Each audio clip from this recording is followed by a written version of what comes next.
For you have chosen to call us your own. You are God from beginning to the end. There's no place for argument. You are God all by yourself. Amen. Father, thank you again for this time. We welcome your presence. We ask your name be exalted. Let your name be exalted, we pray. In Jesus' name we pray. Amen. Amen.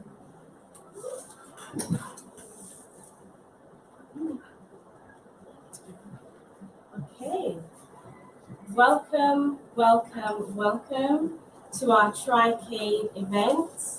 And today we're looking at responding to the cry. We're hosting a roundtable event today, and I'm really excited about what we're going to hear, what we're going to be discussing, what we're going to be debating, and what we're going to be presenting this afternoon and seeing, well, how can the Lord move in these situations? How can we as Christians take charge of what's going on in our environment when we actually ask the Lord to take control? When we make a decision to make a stand for Christ, wherever He's put us, in what area He's situated us, what our area of responsibility or authority is, we're looking at how we can respond to a cry. Because it's very evident there's a cry that's going out in our nations today, whether it's Ghana, whether it's India, whether it's Sierra Leone, whether it's China, there's a cry that's being heard, across the nations, whether it's amongst the youth, whether it's amongst the women, people facing disabilities. There's definitely a cry that's being heard. Very recently it was the cry of COVID and how do we deal with the COVID situation, the pandemic. And it's very unfortunate to see that the nations whereby they were facing financial challenges, they were hit even more. It was a greater impact upon them in terms of the pandemic. But surely, as Christians, we can respond to the cry. Surely we can do something. Surely there's a response that we can make.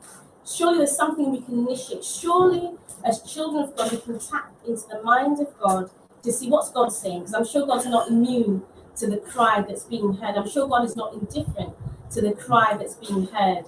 So today's session, we're looking at Ghana. However, what happens in Ghana is very similar to what's happening in several other nations. So the spotlight is on Ghana, but however, there is definitely an echo that's taking place in terms of other nations, in terms of the cry that's going out today.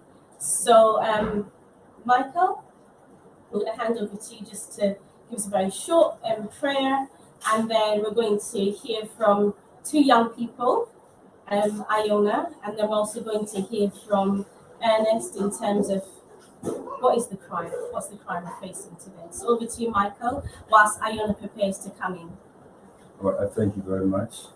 We want to open up in prayer.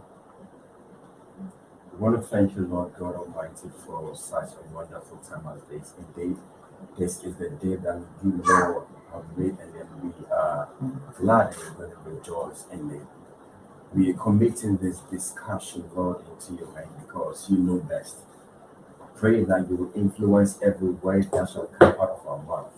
I pray that you shall touch our tongue to speak your mind concerning the cry of the land in diverse areas in the name of our Lord Jesus. And I pray that you take preeminence over everything. Have your way fully, Spirit of God.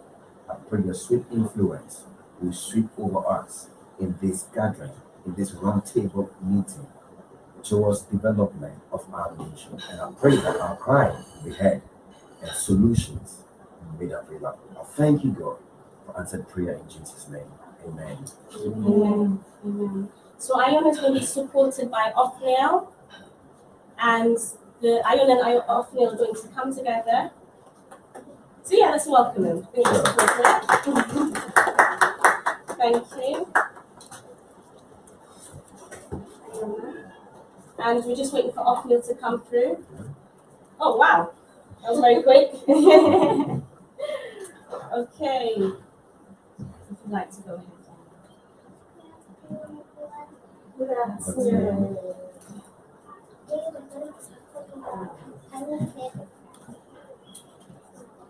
What are challenges Ghana faces today? The roads are bad. This leads to cars breaking down, bad traffic, and accidents. Pollution. It causes carbon dioxide emission.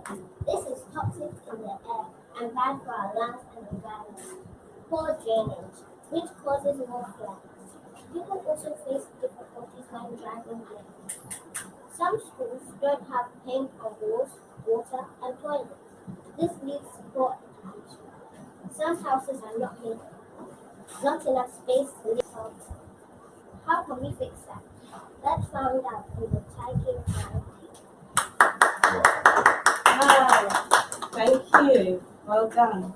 Let's find out in the round table. Thank you. If you'd like to follow Iona across, thank you. Well done. Well done. Okay. The next person we'd like to hear from is Ernest. If you'd like to come forward, please.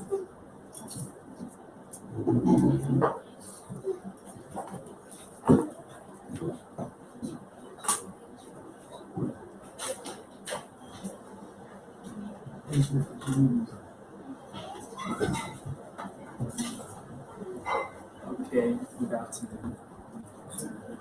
I'm doing a spoken word titled Yes You Are. And I hope you're gonna be blessed by it. Amen. Amen.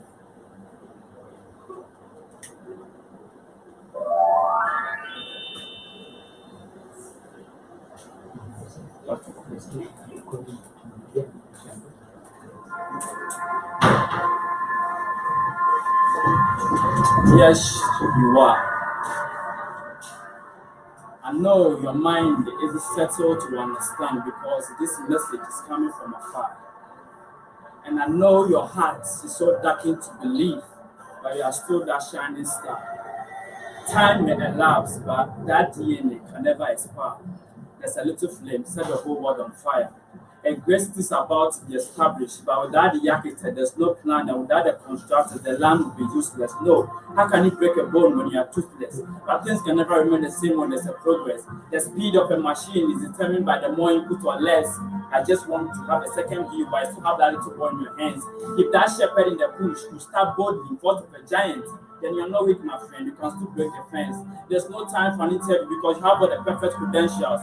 You only survived that wound because of that great potential. Allow me to ignite you today. Bring this up greatness. Yeah, this is so essential because you can't waste the power in you. There's so many lives looking up to you like the capital and the world savior. The world not looking for spectators, but the one who faces within a timer. And you are the right person to activate you that power. Yes, you can, and yes, you are. The land for kids is the one that put this in order. Let me step on that weak bone. This is not from a motivational speaker. You were made with a mighty hand, not the one drawn with pen and paper. There's an army rising, join in, shake out that negativity and plug in. Challenge that imposter, trash him with their pain. How can you go around bed without you made a king? Ignorance mixed with fear, there's a giant hidden. You are that big star more than a million. You are that slabos and you are ready to learn. You are the boy, the whole universe ready to listen. You are a nation, a mighty legend. And like we said, the world can never build without a concern. Situation can never transform the rare you. Like something with no sight to destroy the enemies without a glance through. Then I believe you made it true. Step boldly into that vision and give it a rare view. The world only believed in you when you believe in you. The God of dominion looks like you. Believe me or not, this is you. Thank you, Ernest. That was fantastic. That was wonderful. This is you. Very stirring, very challenging, and that just brings us beautifully into looking at the vision and the mission of Tricaid. What is Tricaid all about? Tricaid is a professional networking group whereby people come together to step out. I love what Ernest mentioned about igniting the power. Tricaid is all about bringing people together to ignite that power within them. What's the power? There's a residual power that lies within each and every one of us as Christians. But the power of speaking specifically about is us as Christians in the marketplace, in the workplace. It's igniting the power so that we are more effective and we're more influential where God has placed us. I love what Ernest said about we're made with a mighty hand. There's no chance, there's no accident about us. We're made with a mighty hand. But this is about us having a passion for the nations and seeing how we can be used in the nations. You know, in some cases, they call our countries, I say our countries, Africa, Asia, some other parts of Europe as well, they call them developing countries, you know. But I hasten to argue with that statement because we are developed in our own way. And if you want to hear more about that, then that's Shades of Development. That was our previous initiative that we had in January. But there are shades of development. And when you look at us as a nation here in Ghana, there are areas of development. What is Tricaid all about? What's the linkage? Tricaid is all about empowering us in the marketplace. It's about bringing people together, like-minded people who have a passion to see change come about, who have a passion, who don't just want to work and get an income, but they have a heart for the nation and the community that they're in. It's about bringing people together who have a burden to see God use them in the marketplace, who have a burden for God to use them in the workforce. It's about bringing people together who have a burden when it comes to health.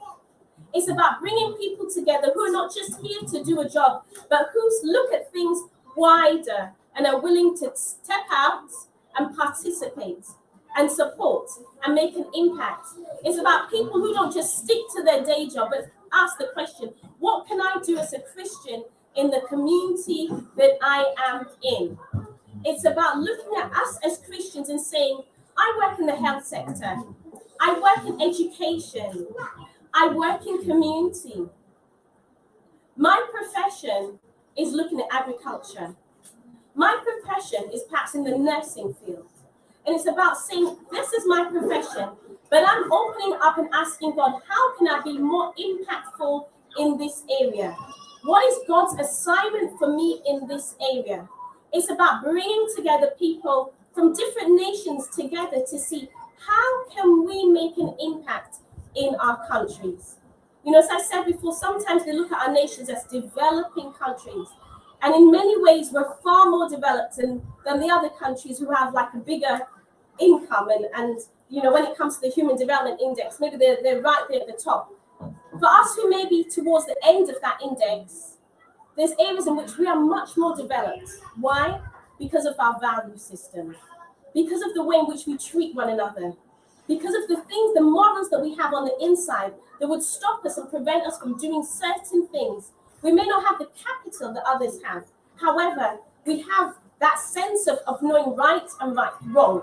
We have that sense of consciousness that makes us hesitate to do certain things and makes us more proactive to do other things. We have certain values that are not compromised because of the way in which we are culturally. So that's it.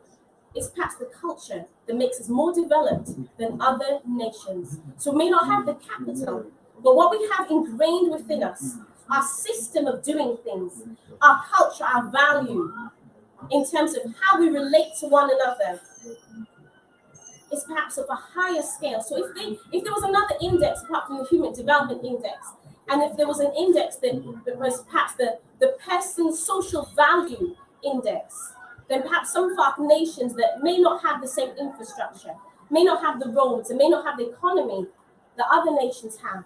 But when it comes to that social value index, we might find that our nations might rank and rate a lot higher because of the value systems that we have in terms of how we relate to one another, how we respect and view the elderly, how we care for one another and respect each other.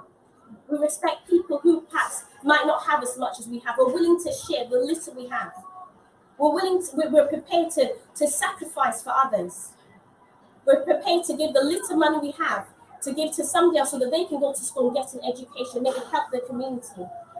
The value systems that we have so that maybe if an older person comes in there's not a seat, we're willing to give them a seat and show them respect and listen to what they have to say, not dismiss them because of the value systems we have inside. So we may not be at the top of the Human Development Index, and we may not have the capital that other countries have, but maybe when it comes to the Social Value Index, we're right at the top because things are ingrained within us. It's part of our culture, intrinsic to who we are, that makes us rank a lot higher because of our value system. So to summarize, what is Tricaid about? It's about bringing people together. Bringing people together, whether they're in America, Canada, Sweden, Ghana, Sierra Leone, Kenya, it's bringing people together, getting them talking, and empowering them to go out into the workforce and live out Christ in a nutshell. It's empowering people who have a burden to see our nations developed, bringing those people together. It's about people saying, I care about the health system in Ghana. People saying, I care about the education system in Sierra Leone. People saying that actually, I care about the fact that farmers in Kenya, maybe they're not getting a good deal and maybe they're taken advantage of. It's about people who might be in the UK saying, how can we change the policies that affect people in India? It's about bringing those people together who think about waste, who think about communities, bringing them together so they're not just talking, but we're seeing how we can work together to bring about a change, not just based on our own human logic, not just based on our education, not just based on our skills and our ability, but based on what God has to say. Tricaid is all about bringing the God factor into our context. It's about asking the Lord, what are you saying? What changes do you want to make in this community? We've done the research, we've looked at the books, we've studied, we've talked a lot, but God, what are you saying? I don't just want to be a normal professional on the job at the university. I want to be spirit-led in everything I do because I know when I tap into the mind of God, I'll make an even more lasting impact, a more sustainable impact, because I'm working with God for Him to use me to make a change, a lasting change in my society. So that, in a nutshell, a long nutshell, is what Tricaid is all about. So welcome again, everyone in the room. For those of you online, welcome to our Responding to the Cry. You know, we heard from Iona a minute ago, the different cries that she's observed while staying in Ghana for these last 7 or so months. The cry in relation to pollution, the cry in relation to the education system, the cry in relation to the infrastructure, i.e. the road network. So we're not speaking down in terms of Ghana. There's a cry that we're aware of. And this is a child's perspective. This is what a child has had to say. So now we're going to listen to other cries that have been bubbling up. The cry in terms of education, the student's voice. What students say in Ghana today? We're going to listen to the cry in terms of the community, what's going on. The cry in terms of sanitation, water, what's going on. And we're also going to listen to the cry in terms of the health sector, what's going on in society today. So I'm going to hand over to Michael, and he's going to take it away. So over to you, Michael. All right.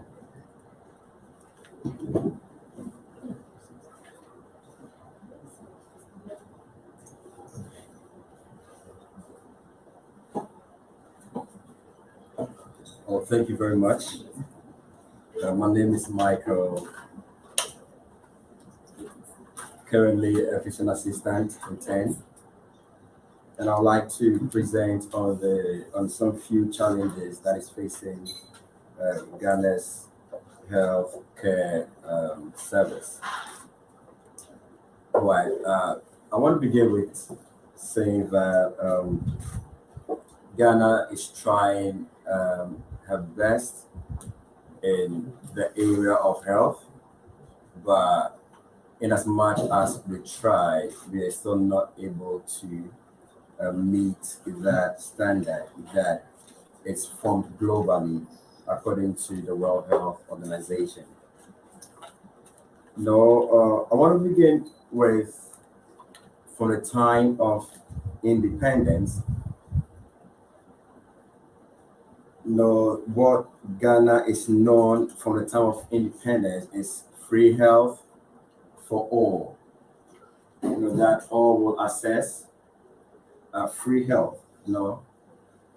But currently, is that what we are seeing? I think the government tried a lot of things to meet that standard. By in the year 1980s, because of some crises the nation faced, Now, the free healthcare for all had to come to a halt or say a pause because now people would have to pay for the healthcare services provided to them. And with time, response to people to health services declined because what they thought was free is now paid for. So the less privileged are not able to access healthcare anymore as they used to. So now, instead of all accessing healthcare, it's more of like the rich can access better healthcare, and then the poor will not access quality healthcare. I've personally encountered this over the few years of practice that someone will come to the hospital with health deteriorated, and you ask why they're not able, they didn't come earlier, and then the answer is we do not have the financial means to come.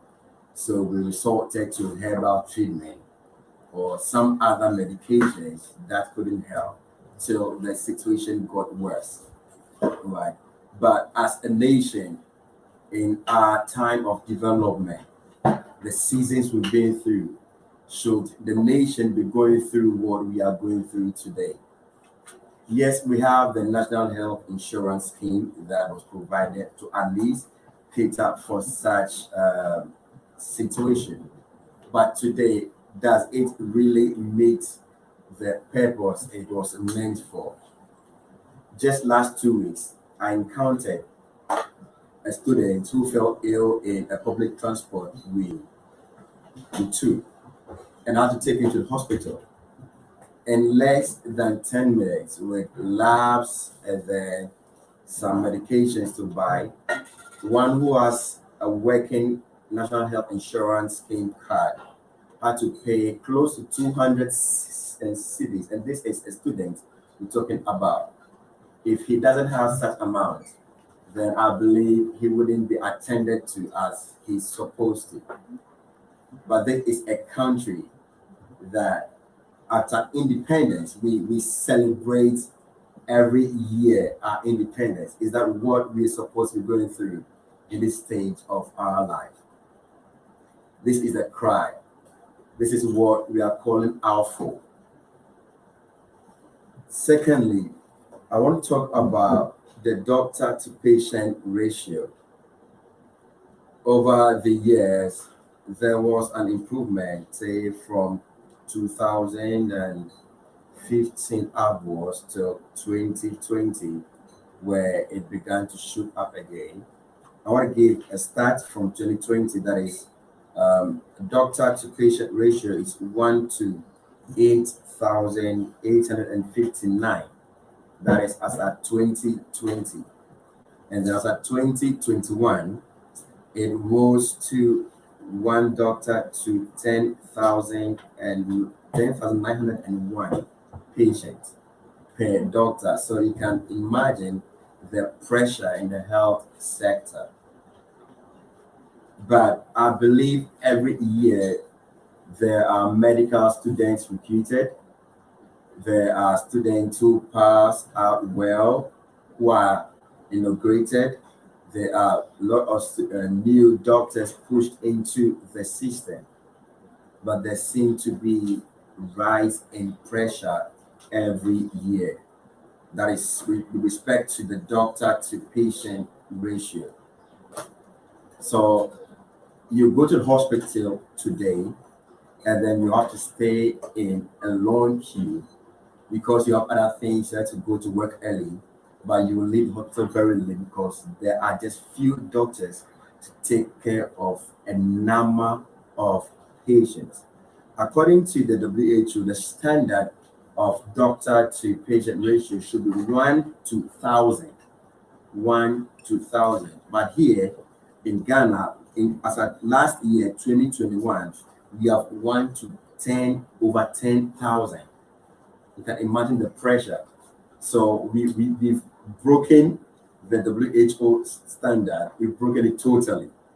And it's not good as a nation for us as and where we are today. And then lastly, I want to talk about inadequate infrastructure in the health sector. It's so sad that, and I think this is more prominent in the rural areas, where if someone should fall ill today, an emergency, they'll have to travel wide kilometers just to access a health facility for treatment. If there's no health personnel around to give a first aid, then we keep losing lives. Okay, and that cannot be spoken well of us as a country in this age, where there is continuous growth, where there's continuous development. Okay, and it's mind baffling when we still have children under 5 so losing life because of inadequate infrastructure and then tools to cater for the good health, quality health of people in our nation. People, this is the cry. This is our heartbeat. This is what our heart is crying out for. If our nation should have good infrastructure and more in place, especially in the rural areas. Today, we still have the northern and then the southern sector issue, where the north are deprived of a lot of health infrastructure. You have to travel kilometers. You're trying to fight maternal death, but today we still have it on the rise, where pregnant women do not have quick access to health facilities. Some die out of labor. Some die out of complications that comes with pregnancies because there's no adequate infrastructure. Our women are dying. Our mothers are dying. Our future leaders, yet to be born, are dying. They don't even have the chance to see the beautiful sun of the world. What are we doing? That is our cry today. And we hope you are going to come together, join heads together, join hands together, join our hearts together to respond to this cry. Thank you very much. Thank you, thank you. I don't know if there's any comments. That's my takes a seat. I don't know if there's any comments that people have. We'll take questions at the end, but any initial comments, if anything comes to mind, before Mavis shares. Just want to say thank you for that very insightful and passionate, heartfelt speech, and the research that you've done. And, you speak as a health professional yourself, so you're very much aware of the challenges that Ghana faces at this time. And it's very, very, very sad to hear of the women going into labor and dying unnecessarily. As a mother myself, and having experienced a healthcare system that has got facilities that unfortunately are not here in this country, not shared in this country. It's concerning. There needs to be a change, and there needs to be a response to that crime. There has to be equity when it comes to health. There can't be a north and south divide. Everybody should be able to benefit from a good healthcare system. It can't just be in name. It has to be healthcare that is not to the advantage of people who have money, but everybody can have access to good quality health. So thank you for sharing that. Over to Mavis. Thank you, Mavis. You may say yes. I think let's be comfortable. You understand? Good afternoon. My name is Mavis. I'm speaking on the topic community, the challenges we face in our community and stuff. So I think my community is a small community, but we have a lot of challenges that we're facing. So I want to talk about unemployment first. So in our community, the unemployment rate is very high. It's extremely high. Looking at Ghana as a whole, checking the rate of unemployment in Ghana here is very, very high. Most people go to school, complete school, and then after school they realize that there's nothing for them to do. They don't have jobs. We don't have factories. We don't have companies that can employ people. We go to school, spend so many time, our resources, our time and everything in school. Coming back from school and you realize that you don't have anything to do. And it's very frustrating. With unemployment rates, it has led most youth to do like, to do most things that are not supposed to be done. Let's say crimes, drugs, it leads them into those kind of stuff. So with a cry, I think um, um, I don't know how we are going to go about the unemployment rate, but then I think the little thing we can do as youth is to set businesses for ourselves, start doing something for ourselves. Because if you want to wait for people to create jobs or the government to create jobs for us, then we wouldn't get something to do. But then if we are able to start something on our own with our own ideas that we learned at school, with whatever we've learned at school, I think it will help reduce the unemployment rate. Secondly, I want to talk about our poor drainage system in Ghana. um, Research has made us know that since the 2000s, we've encountered so many poor drainage system in our community. Recently, what happened? Let's take what happened recently when it rained. Most people, we had floods in most people, their houses were flooded and then um, destroying people's properties, destroying houses, like taking lives, and it's very heartbreaking watching the news and you see people houses flooded and their properties being destroyed and you don't know what to do. You wish you could do something for them, but you don't have anything to do for them.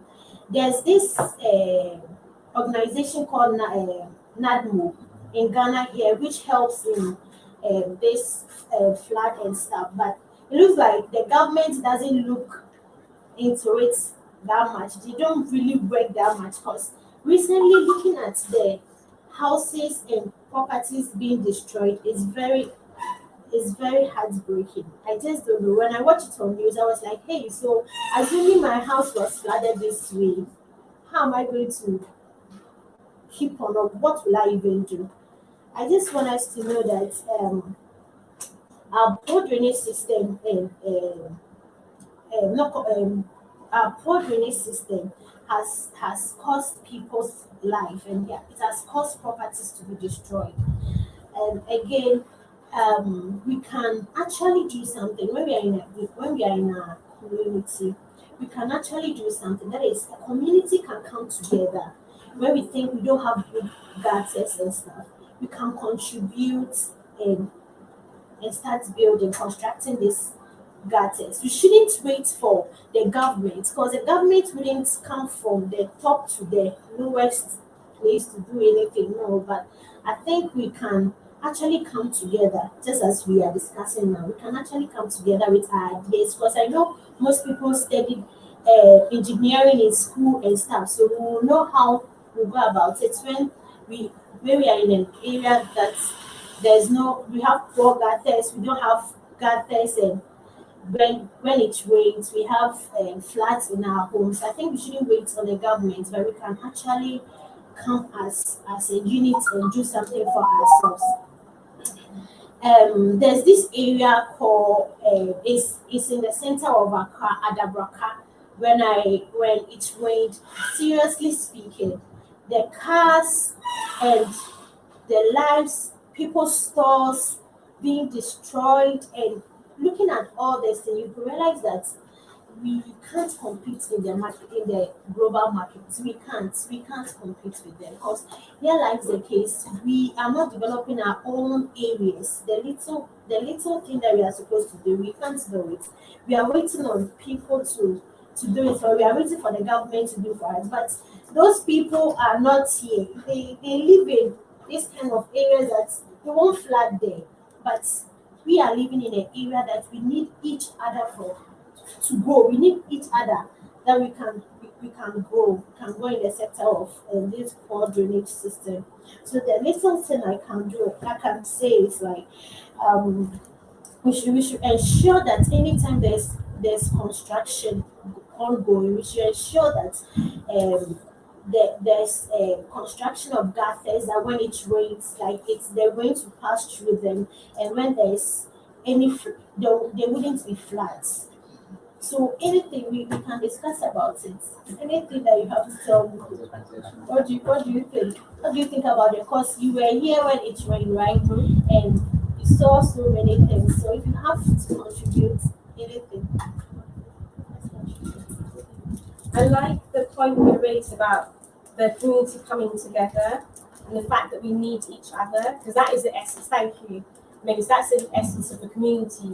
People coming together, people like-minded people who have something in common, and it's true the government is there to support and we pay taxes, the government has a job to do, but we too as people, as individuals, can be empowered to do something. Obviously it does come down to the issue of money as well. That's always going to be the thing, there's ideas can come into play. There's also the issue about money, what do we do in this situation? But I think there's a lot of power when people come together, whether it's campaigning or whether it's just working together to build, to construct to something, or if it's a case of lobbying the government to say there's this issue, can you sign this bill to say this community wants a change, what is the government doing? But people power is so effective. And I think that's something, our voices, we should use our voices. Sometimes culturally we don't want to speak. Culturally we just get used to getting on with things, but for how long will we just make do with the flooding? I mean, we had quite a lot of water coming to, I was so surprised. We had quite a lot of water coming to our house as well.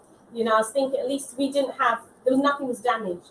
However, when you look on the news, on the media, people have lost their homes, some people have lost lives, communities have been impacted negatively by the flooding, and it's not as if, oh, this is the first time it happened. It's happened time and time and time before, and it'll happen time and time again. But we need to do something. There needs to be a change. Something needs to happen. There's a man of God, and he said, I'm sure you heard somebody else say it before. I'm not sure if it's Einstein who actually said it originally, but there's a saying, Pastor John, who's the first person I heard say, to keep doing the same thing over and over again and expect things to change is ludicrous. It's madness, basically. Because if there's an issue and you try and do the same thing over again and there's no change and you expect it to change, that's madness. It means that you have to now do something different to actually now initiate a change. We need to see a change. It's not acceptable. Sure. And I think it's because of how we plan our buildings as well. Sometimes the planning is very poor. Like they don't plan it very very well. This estate plan, yes, they don't. So it's the place is there's slums and people are building on waterlogged areas. They are selling lands for people, and it's heartbreaking. It is truly heartbreaking. That's definitely a crime, because personally, and I'm going to talk a bit about climate change, but personally, driving across Accra and, knowing that in 1 minute you're on the right-hand side of the road and then you have to move to the left-hand side of the road because the right-hand side of the road is waterlogged, and then you move to the left and then you see vehicles are broken down and then there's lots of traffic, and then obviously that leaves room for accidents, and fires can also happen, as we know it has happened in the past, So there's definitely a crime.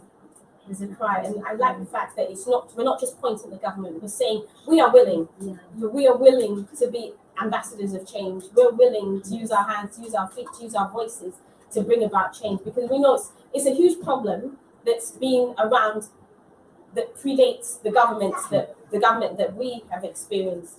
So the government that we have, they've inherited problems. So, but we are willing, if only we can be empowered, if only we can be given the resources, the tools, whether it's the education, the finance, whatever is needed, the training, the opportunities, we are willing to bring about change because enough is enough. Yeah. Thank you. Does anybody else want to comment before we hand over to Samuel? Yes, please. Talking about the effect of the poor drainage system we have in our country today, I believe we see this effect every day, especially during the rainy season.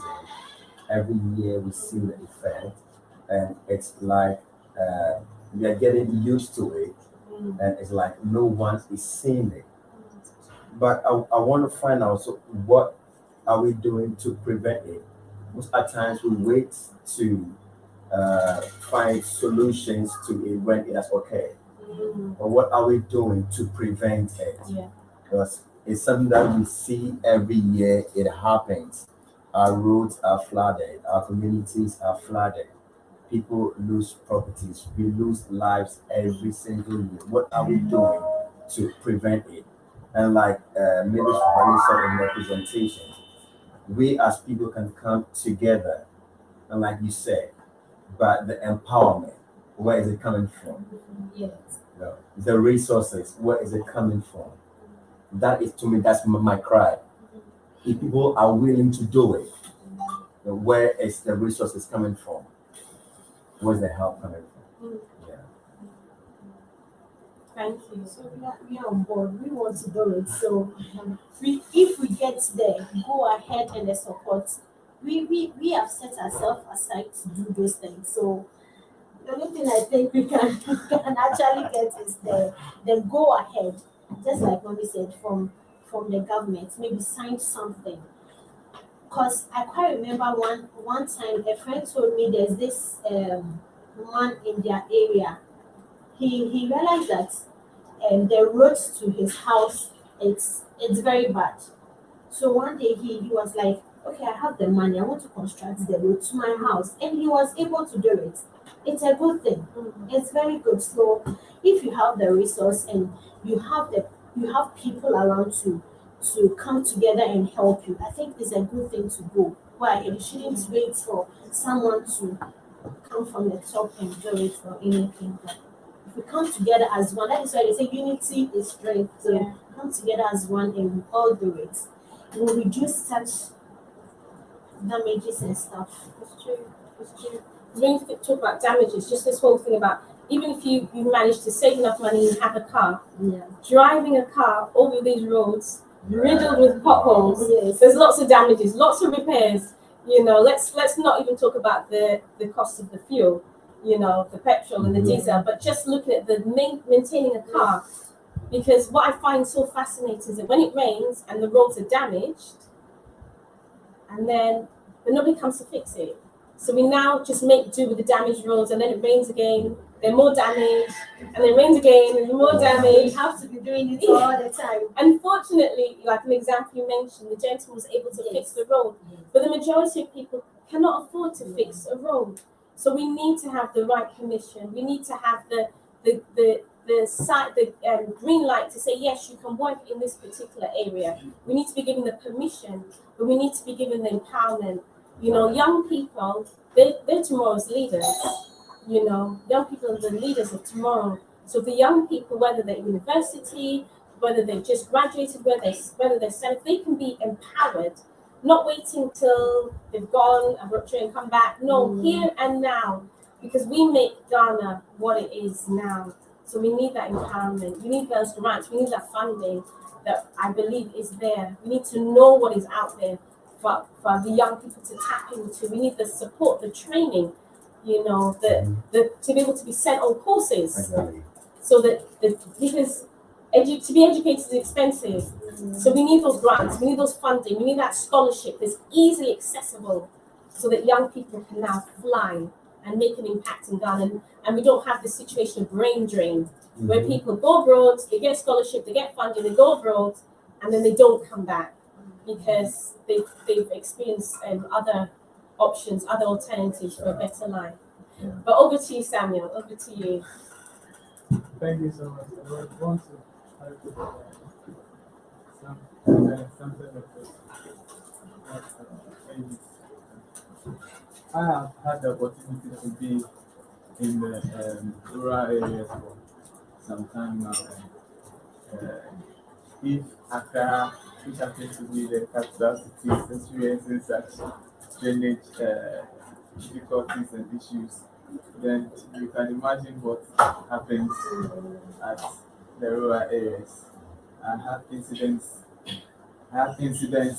which right in front of me we could see the rains and the floods carrying away a whole cattle flocks, like You've 50 human witnessed that. beings. You've witnessed it. Wow. Human beings, including the cows, everyone going, everyone. And it gets to a point where you will not have to use your road for weeks. Wow. Yes, that's devastating. And talking of the crops, you can spend your entire income or whatever your capital on buying your seeds, sowing them, and one rain can just come and destroy everything, everything. So about drainage system is very, very important. And like we said, the empowerment, I feel over the rural, the villages, they can uh, give out their time. For instance, you show them, oh, we want to construct a road from here, or we want to make gutters from here to here. They are able to give you their time, but as in the funds, the knowledge about, oh, how do we go about this? Because we, even in Accra, we see drainage systems, the gutters are so small, very small. And whenever it rains, It's funny. one woman narrated her incident to me just, I think 3 days ago. She says when it rains, her room gets flooded. So she has built a high bed.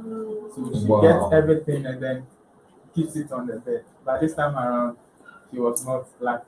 The bed broke. So she has been washing since Monday. And then the next rain came in, and then she has to She has to clean her house up, yes, basically. clean the house. I've seen walls got broken. So we need drainage systems. And we need to. I don't know how we can get this information to our assemblymen and these MPs in charge of our roads and our communities, because we have so many leaders we have elected to help us with the drainage system. But it seems the monies go elsewhere instead of going towards the project. Thank you. I know you're going to elaborate a bit more on your specific topic, but as Tricaid, we're not supportive of any particular party. Our passion is about the people. Our passion is about the people, and we do need to hear from those community leaders, those people who can give the permission. So whether it's the assemblyman, the community leader,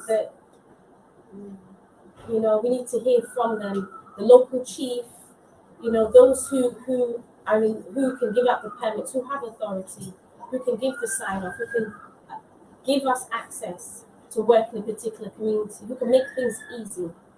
It needs to happen. There needs to be a change. There needs to be a shift. Definitely. Our children deserve better. We deserve better. Ghana deserves better. Thank you. So go ahead, Samuel. Do you want to elaborate some more? Please come on. No, I was just wondering if you wanted to elaborate any more in terms of sharing about your experience, maybe when you worked. You did a project, didn't you? Yes, and it was IT. Can you tell us a bit more? It was IT, but also you did some research. It'd be great to hear some more about that. All right, so talking about research that I did in the community, when you did your community project, yes. Okay. We were a number of us, I think, were about 10. And unfortunately for us, due to bad roads, one of our comrades had a motor accident and we lost it. So we were short of one team member. So the workload was a bit cumbersome, and one person had to do two persons' job. So that was what we experienced. We had the opportunity to get nurses because the school I was in, UDS, it has 4 campuses. We have the agri section, the business section, the nursing or the health section, that is the tamale. Then we have the computer section, and as in the computer science. So they take two, or very according to how they will just make us 10 or 11, and then we move to you assign the community to you. So what was the challenge that you were actually, what was the issue that your team went out to research into? So when we get into a community, our aim is to find the most pressing need of the community. We will document it, and then we would give it to our school authorities, and then they would mark us on that. But they have ways they give it to NGOs and then the government in case there's there's a sponsorship, so that it will make everything easy for them. And what the community that you went into, what was the name of the community? The name of the community was Nankanzo. Okay. And what were some of the issues, you know it? Yeah. Okay. Yes. And what were some of the That's something. issues you encountered? Like, what did you see in terms of the challenges they were In facing in terms that of community? the challenges we faced in the community, The people who lived in the the community. people who live in the community, it's quite interesting that you come up with public toilets, excuse me, and the people would not want to use it. They would prefer going to the bush. But that's what they are used to. So our challenge was we had a number of people giving us that, oh, we need a market, we need a community market. Others were telling us we need water. Our source of water is not good. Right in front of our eyes, they drink the river water, they bath inside. You will be wondering how they're able to survive. So, and others are also telling you that what we want is money.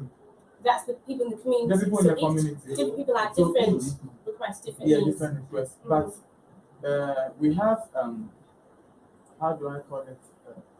We have a booklet that helps us to pick an individual need. Right. So we'll get to know the most pressing need.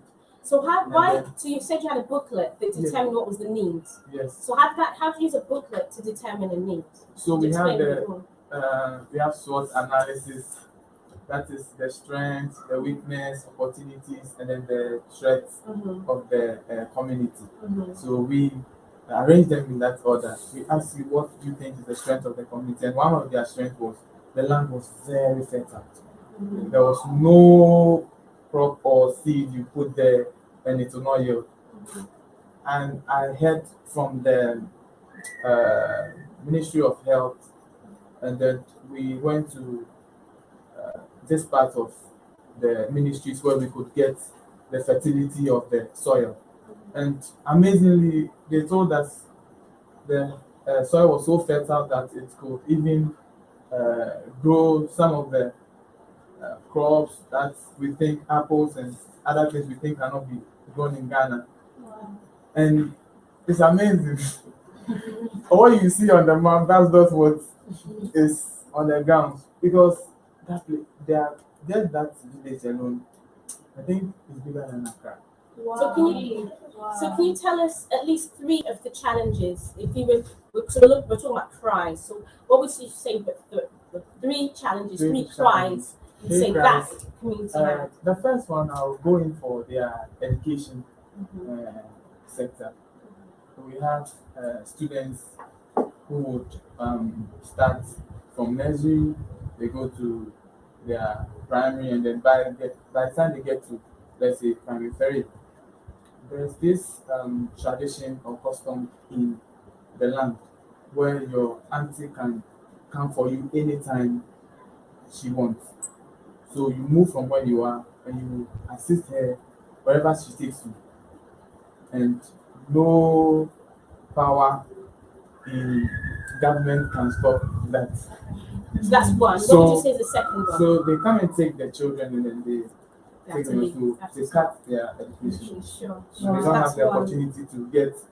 You could see very intelligent students, but their education is very bad. And then the next one is the water. Water.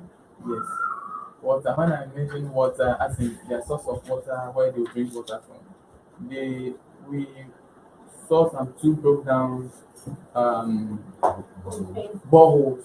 Mm. Yeah, mechanized boreholes. They don't know how to maintain it, and so it broke down, and eventually they have to go back to the river. So their water, and then when it rains, it's dangerous. No school for everybody when it rains.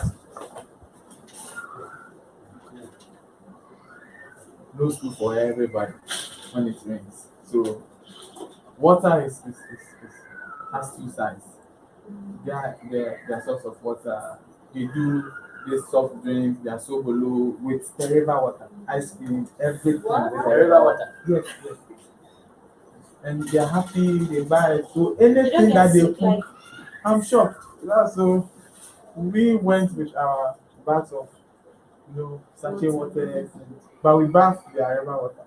So they have to recognize us as one of them. Otherwise, getting information from them will be very difficult. That's interesting. So we're just going to round off this first section of responding to the cry, and just to summarize on that note. So the fact that just looking at that community specific, remind me of the name again of that community. Black Bantu.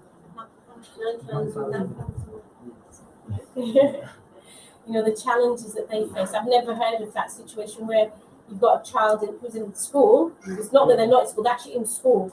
But somebody can now come along and just snatch them out of school. It's not because they didn't have the money for the books.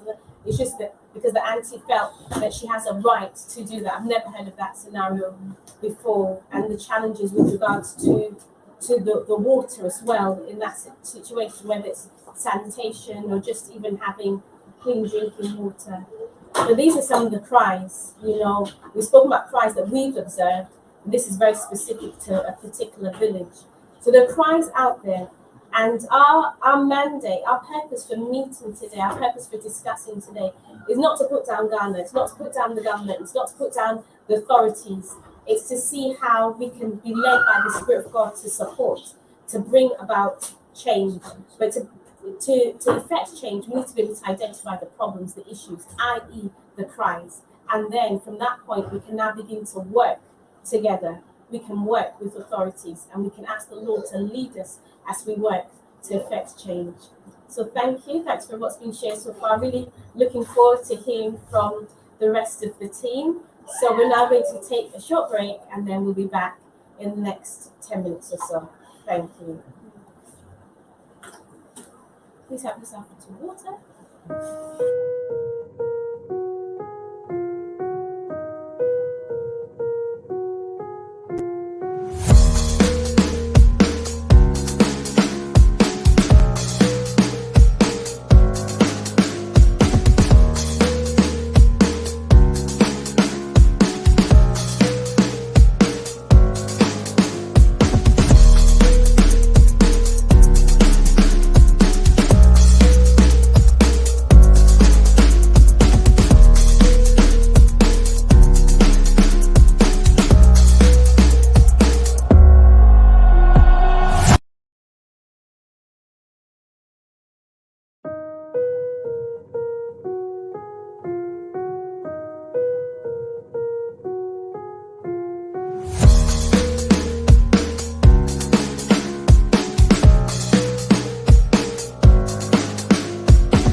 everyone to part 2 of responding to the cry. It's been really interesting to hear the cry in terms of what we've observed, what we've experienced, and what we've heard from other people regarding the cry that sort of resonates in Ghana at this particular time. But as I mentioned before, it's not just Ghana, there are other countries that similar cries are being heard. And we're not here to point the finger at any particular government or politician or president or anything like that.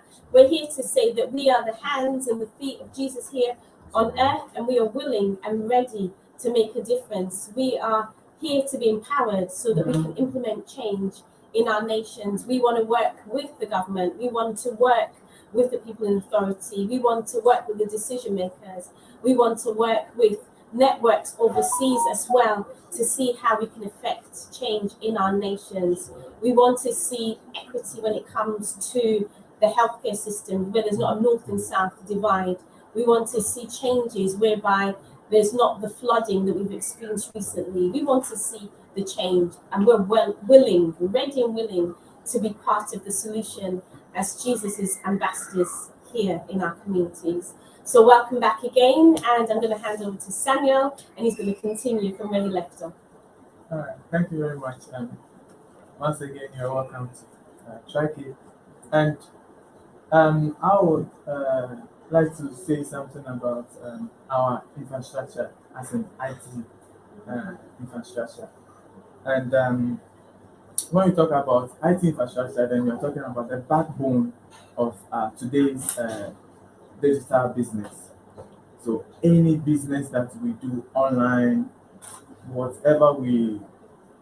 whether you are streaming live, whether you're using your phones, you're getting access to companies outside the country, how information spread, the backbone is the IT infrastructure, where we have the data centers, which we have the traditional data center, or the traditional way we get our data centers. I will explain that. And then we have the modern way, or let me say the hybrid way we do things. With the traditional way, we have servers, we have routers, we have let me say modems, internet access. Then you need data analyst or system analyst, so that they'll be able to run the system in anything. For instance, if we should take a bank, when we take a bank has a way it operates.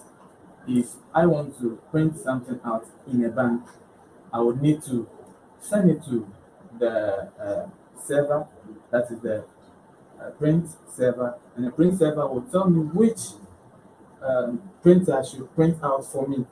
So I'll issue a command here, and my print server will tell me that, oh, go to printer number 5. So these systems are able to distribute workloads to whatever we are doing in the bank. And the reason why there is a cry on this system is that Ghana, we happen to have NGOs to help us, or we have China to be helping us with getting gadgets to run our digital businesses. And there's an issue here, because everything that Ghana does is pioneered by them. They give us their source codes, which we call outsourcing. Outsourcing means something that can be done here, you would pay someone outside to do exact thing for you. The person has access to your data, the person has access to whatever information that is needed to run your country. So, Sorry to interrupt. Do we not have the expertise in Ghana to deliver that? Does it have to be outsourced? that is one major issue here. The issue is that when you expose these personnel or workers to the field, and they gain experience, they leave. Right. Out of the country. Yeah, they move out of the country. And it's something that is like universal. But the rate at which it's done in Ghana, for instance, all the IT experts would wish that they go outside the country and then they blow. I mean, they make it there because, as far as they are concerned, the systems we use in Ghana here to run our businesses or our firms are not that good. Though, for the past 4 years, Ghana has improved drastically, but it's just within some located places in Accra. So, listening to what you're saying, it sounds like there's a cry in terms of the systems, the infrastructure. But it looks like there's a cry in terms of professionals, the brain drain again. People leaving, they're getting expertise, the knowledge, and leaving, and the country being deprived of that skill set. That skill set. We have very intelligent IT personnel, but they also have an issue here. If there is, like, for instance, in payment terms, the leaders would like to give them, how to cut portions, and you are not giving what you really deserve. So it's kind of maltreating. So if you are being maltreated in that way, you would also have to find a different place to So go. I'm also thinking that it means they don't have the passion to do it. Because if you've been trained to do something, then you've gotten the knowledge about it, and you want more. You can't help your country, or you can't use what you came to help the country. Then you don't have passion for whatever you are doing, because you were trained to come and help the country, not trained to gain more or something. You see, I think, sorry, I think in settings, not just in Ghana, I think globally, after school, when you're working, the idea is for the money. Yeah. And in our it's country, thank you. there's a lot of lack when it comes to finances. So once you get to the job market, the mindset is how to make the money. Yeah. And so when they get themselves into a place where the money is not coming there, let me go out there to make the money. Yeah, so they might be good, they have the passion for the job, but the money is not motivating enough. So they have to go out there, and then in their minds they're going to make that big money out there. So I'm also thinking that if that is the case, then before I would want to train you, you have to come in contract. You have to sign a contract that if I'm training you, it means you have to be in the field, or you have to be in the organization for about 10 or 5 years. And you know what? It will help. Exactly. But let me come in here. We have what we call resignation letter. They do that. They do that. They And really you know- do that. They will go to the contract with you. We have our signature, whatever that is required will be there. But you just turn out the resignation letter. So I want to cite an example. There's this man in Ghana. I don't want to mention them. They have these contracts. Before they train you, you sign a contract with them. They send you to another country. They train you very well. With the contract, if you leave, this is the amount of money you pay before you leave, or you'll be arrested.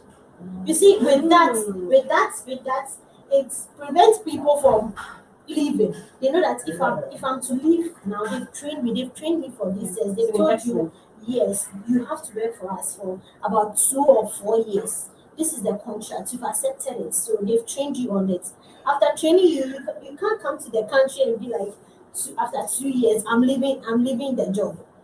If you're leaving, then this is the amount of money they've invested in you. Bring it back. And it is really helping the bank. It's really helping them.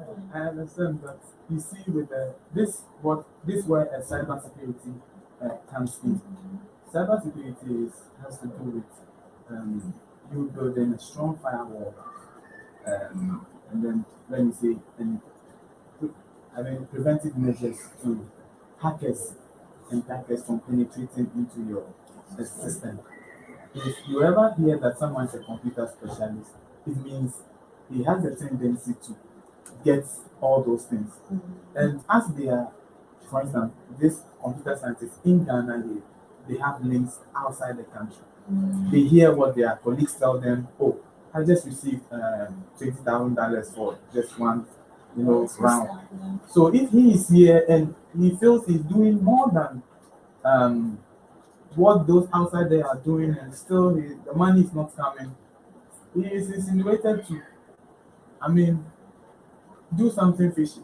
So with them, they they are very dangerous group of guys. When we have histories telling us, if I may mention Hash Papi happens to enter into the American database system, rob them of huge sums of money. He is Hash Papi is he's a Nigerian, and now he's in American custody in prison, and yet still he was able to run from there. Wow. So it sounds like, just to sum up, the various cries. As I mentioned before, there's a cry in terms of the infrastructure. There's a cry in terms of the brain drain. There's a cry in terms of just looking at the whole thing about how to retain staff. You know, one rule can be applied to everyone. So there's a cry obviously there. But also there's a cry in terms of integrity. And you don't have to be integrous to be a Christian. I think that's where we stand out, and we can be role models, pioneers, leaders in that area, because as Christians, we're there to be salt and light, you know, and iron sharpens iron. We can rub off, we can be examples to the people that we're out there, that we mix with in the workplace, because that's what Tricaid is all about, empowering people to be Christians on the job, so that it's not just a case of you're a good worker, but people can't really tell, is this a Christian or not, because they just do the same things that other people do. But the way in which we act and the way in which we talk as well, they can see there's something different about this person, because we're a Christian on the job. And Tricaid is all about impacting people so that they're empowered to live out Christ boldly in the workplace. Yeah. So thank you for that, Samuel. Because of time, we're going to move on to, I believe it's Harriet. So Harriet, you have, if you could just share with us, you're going to, oh, sorry, Sandra, forgive me. Sandra, then Harriet. Go ahead, Sandra. Thank you very much. So I'll be speaking on the challenges that students face in uni. Actually, I believe that we've all been in school before being to the uni. Sandra, nice for you, student yourself. Yeah, I'm a Yes, student yes. myself. So, and I know, I mean, okay, so I know we've all been in school and we've been students before. Probably some of you are out and some of us we are still in the process. And I believe that we all face challenges when we're in school. And actually now we have a lot of challenges on campus at the uni. But some of the challenges I'm going to speak about is one, the online learning and teaching thing. Someone might ask, why am I saying the online learning and teaching? Because it's kind of, it's been there for those, I mean, those who are doing the distance learning thing and all that. It's already been there, but due to the pandemic that we just had, it has been something about that now. Even regular students, weekends, everyone is doing. And God being so good, actually, the president has announced that there is no trace of the public. But yet, still, some institutions are still going on with this online learning and teaching. And someone might ask, okay, why is this a challenge? Actually, we all will know that in Ghana here we have a very poor network, internet infrastructure, actually compared to out there, maybe. Because you've been in UK, and comparing Ghana here, our internet infrastructure to that place, I think you know how it is. Admittedly, sorry to jump. Admittedly, sometimes I want to cry. I'm not even gonna lie to you. Sometimes I want to cry because the network I'm used to and the amount of money that I pay, I can't compare it, and it's like non-stop. So guys, if you have access to that unlimited data, cherish it with all your heart, because you don't know when you don't have it, you feel it. Believe me, you know. So yeah. So this is one of the challenges that students are facing currently. Me myself, like this, I'm now doing this online learning and teaching, and it's a big challenge. Like it's very very challenging finding yourself not in a an area where you have a very good, strong connection, and probably you would have to go online, like join class online. And if maybe you're having all your courses, maybe you have to be in class, like all your courses, you have it online.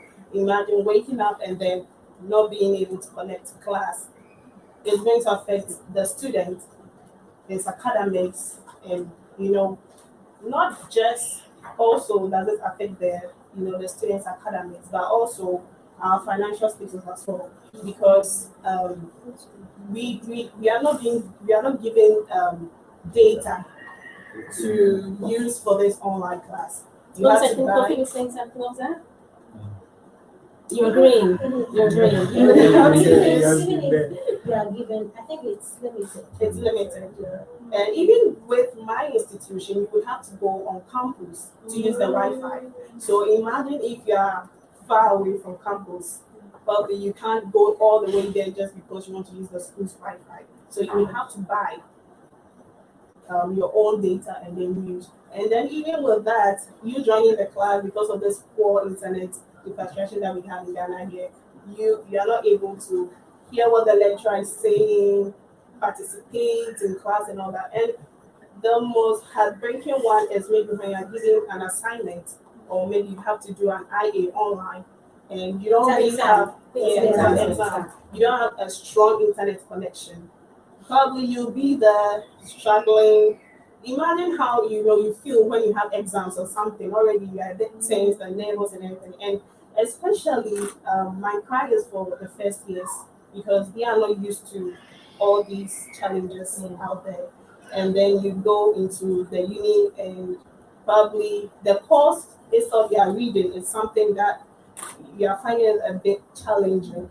And plus this, other challenges coming along, it's kind of heartbreaking. And so then also aside even the we doing assignments and IAs and all that, imagine you doing your end of sem exams, online, and then you don't have this strong internet connection. How would you go about it? There was this level 400 students recently. I mean, she has just 3 months to graduate, but because of these issues, so she submitted her work. She was being told, yeah, you submitted it, but it didn't really go. It didn't really go. So she like had to, electronically. yeah. So she has to resit Whoa. for another year What? to be able to, yeah, to be able to graduate. And this is one thing that actually we are trying out to. And also, as I That said, makes me actually want to cry. Seriously, that makes me want to cry. yeah, and also the next challenge I'll be talking about is high cost of living on campus. Now, I believe if you're in the uni now, I think you don't call yourself I don't have money or I'm a poor person or something. You're a rich person because you go out there, you see celebrities. I mean, yeah, kids also in the same school as you, and probably if you're able to afford that, it's something. And it's not just about fees, but also accommodation as well. It's very expensive, very, very expensive. My institution, for instance, imagine paying like about 4,000 for fees and then paying 3,500 for hostel per semester, not for a whole year per semester. It's kind of, we are really bleeding, let me put it that way. Yeah, So we can are I ask, is bleeding. education for the elites then? Is that what it's about? Is it just for the elites? Is it just for people who've got money, or is it just? I mean, Yeah, it's just I can it's see That's that. beginning what to it sounds feel like Yeah, that. that's It's how- beginning yeah, to feel like that. But go on, sorry. Yeah, that is it. So, if you don't have money to get a hostel on campus, then you have to be coming from home. So imagine you being at Kaswa and coming all the way from Kaswa to Medina. The traffic, and I mean, it's something. You get to class, you're late, and we start lectures around 7:30 a.m. So when you wake up, you can come all the way from Kaswa. Wait time you wake up and then come and then some almost there's this guy in our class and he's always late. And the lecturers be complaining and all that, but then um what would you do? It is what it is. Oh. Yeah, so Challenges. It's definitely not a level playing field. A level playing field in terms of it's not equality when it comes to education. If you compare somebody who's maybe in Switzerland, in America, in the UK, they may have the same degree, but nobody, that person in the UK will have no idea how difficult it was for that person in Ghana, from what you've described, to be able to attain that same level of education. So with the online learning and teaching, I think it needs to be looked at because we are really, struggling, really struggling with that because sometimes not just because at the end of the semester you'll be writing exams. The lecturer doesn't mind whether you are having issues with your internet connection or whatever. They'll just tell you just find yourself in a strong area that there is a strong internet connection. And where you are is your comfort zone. Where else can you go and then say, I'm going to have class, I'm going to write an exams or something? So, yeah, and at the end of the day, if you're a final year student, maybe you might not graduate. And if you're a continuing student, you would have to maybe resit your paper. And now, so everything is money. So, resetting your paper alone, it's also, it's costly. So these are some of the challenges that are online, but the one that we are really, really crying out is the online and learning and teaching. Yeah, that is really our problem now, currently, students. So thank you. I think I would agree with Sandra though. In my time in the university, when we experienced the same thing during the COVID time, every university, had to go that way. And then most of our students were from the north. And then we know in Ghana, the network out there is just not good at all. And these are students who are going to take the online class the entire semester. And then what happened in my institution was that you will learn online, but you come to campus to write the exams. So if you had poor network issues in your area, they don't mind how you get connected. But at the end of the semester, you must come to campus and come and deliver. And that is so unfair on the side of them. We tried to speak about it, but what happened. We still had an online class and came to campus to write the exams. And I believe the online class has come to stay, but again, there should be a second look at it. Should it be every course? Should it be every time? Sometimes you don't, and you have to have class deep in the evening, and students who do not have good internet connection and so love to join will have to move out to find a place for strong internet connectivity. And then in our time today, Ghana is not that safe. Meeting bad people at night. You can get your phone taken from you, your laptop taken from you, and then sometimes your life is also at stake. So I'm sorry to jump in, but that's the thought that came to my mind when Sandra was sharing, because a young lady, she might be out late, she's vulnerable. Just because she wants to get an education, she might have gone to a friend's house to use her internet connection because it's better, but she can't stay the night there. Now has to go home, might find herself in a compromising situation. So there's a whole host of things that could spill out of that because of internet connection, just the desire to have an education. Like to chip in this. I was in the class, I think, around 10:30, 11, going home, and there was this lady sitting by me. Is that PM or AM? That's PM. This lady sitting by me, and she asked me for a favor. And she was like, she's going to the Accra Technical University, and she needed me to escort her to the place. Yeah, like the case, she doesn't know. Now she has to trust me to take her. What if I'm the bad person? I'm the bad person. Yes, you could be the person you're trying to. Or what if she's also the bad That person? is true. So is something that we really need to Yeah, this take is a good look at. there's definitely a cry there. The cry of the cost to be educated. And I know in some nations to be like a lawyer or to be a doctor, it's more expensive than other courses. But from what I'm hearing, just the cry for any course, is expensive. The fees, the accommodation, and then just even hear the lectures. Just even hear what they're talking about. Funny enough, Yes. when we are given an assignment online, there's time limits on it. Yeah. So maybe 1 hour.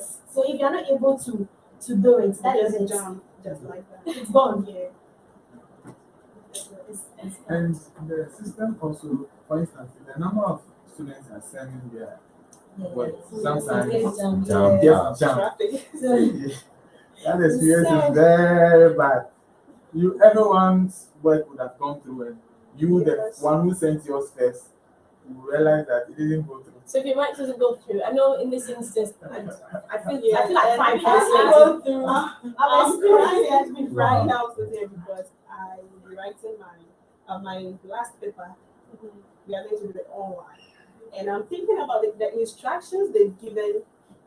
Just reading the instructions alone is like Where you are, it's something.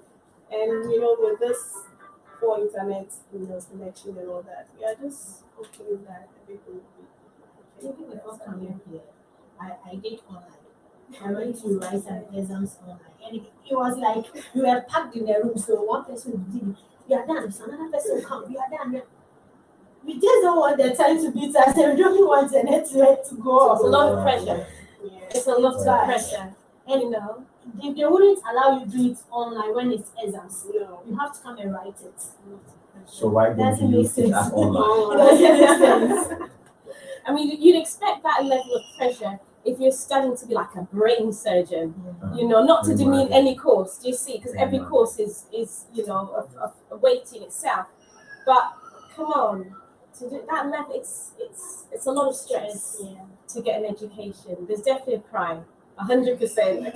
I can feel the cry here, definitely. and then about the hostels, we have schools which you could have the schools hall right there for you, and if the population keeps rising, it means some of the students, you are not residents. That's what they call you. Yes. You are non-resident. So you have to leave campus. And in our system, you would only have to stay for the first First year. year. Yes. Second year, We have Wow. to leave. we don't tolerate you here. Paying fees and not getting access to maybe the buses and stuff. You are paying fees, you are paying hostel fees. You should get access to those things. They have to make design something that will meet you people here. So meet us here. We will convey all of you to campus. It would have been easier. But you have to buy the car from your house to the place, but I think they're dealing with a system where the institution is okay with what they have, but they don't really care about the students. If it's going to work for them, then they're okay. But if you have a challenge that goes through a long process that wouldn't have an end to it. yeah. Yeah, because you will talk, students will cry out here and there, visit offices to and fro. At the end of the day, it's still the same. What we want is what we want. What do you want, man? Yeah. You want an education, then this is it is. But because of time, this is quite a meaty. I think we're going to have a section purely on education, Exactly. but the sounds of it, Yeah. purely about education. It'd be great even to bring on board some of the teachers, because we've got teachers in our network, so it'd be great to bring them on board and hear, from their experience in terms of delivering in quite challenging situations. I think we need to definitely have the teachers lined up, ready, and some of the students come and take part in that discussion. But now, because of time, our delivery is going to have to be quite short, yeah? So if we can condense our presentation, that'd be great because of the time. So over to you, Harriet. Thank you for that, Sandra. You've opened up a lot of discussion. Thank you for the opportunity. Well, I have a saying that goes this way.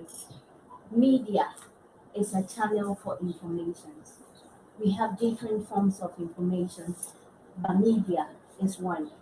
How do we get to know what is happening in our parliament house? How does the president get to know what is bothering us? Media.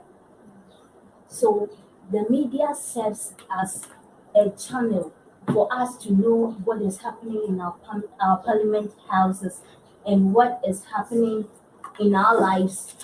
Our leaders get to know.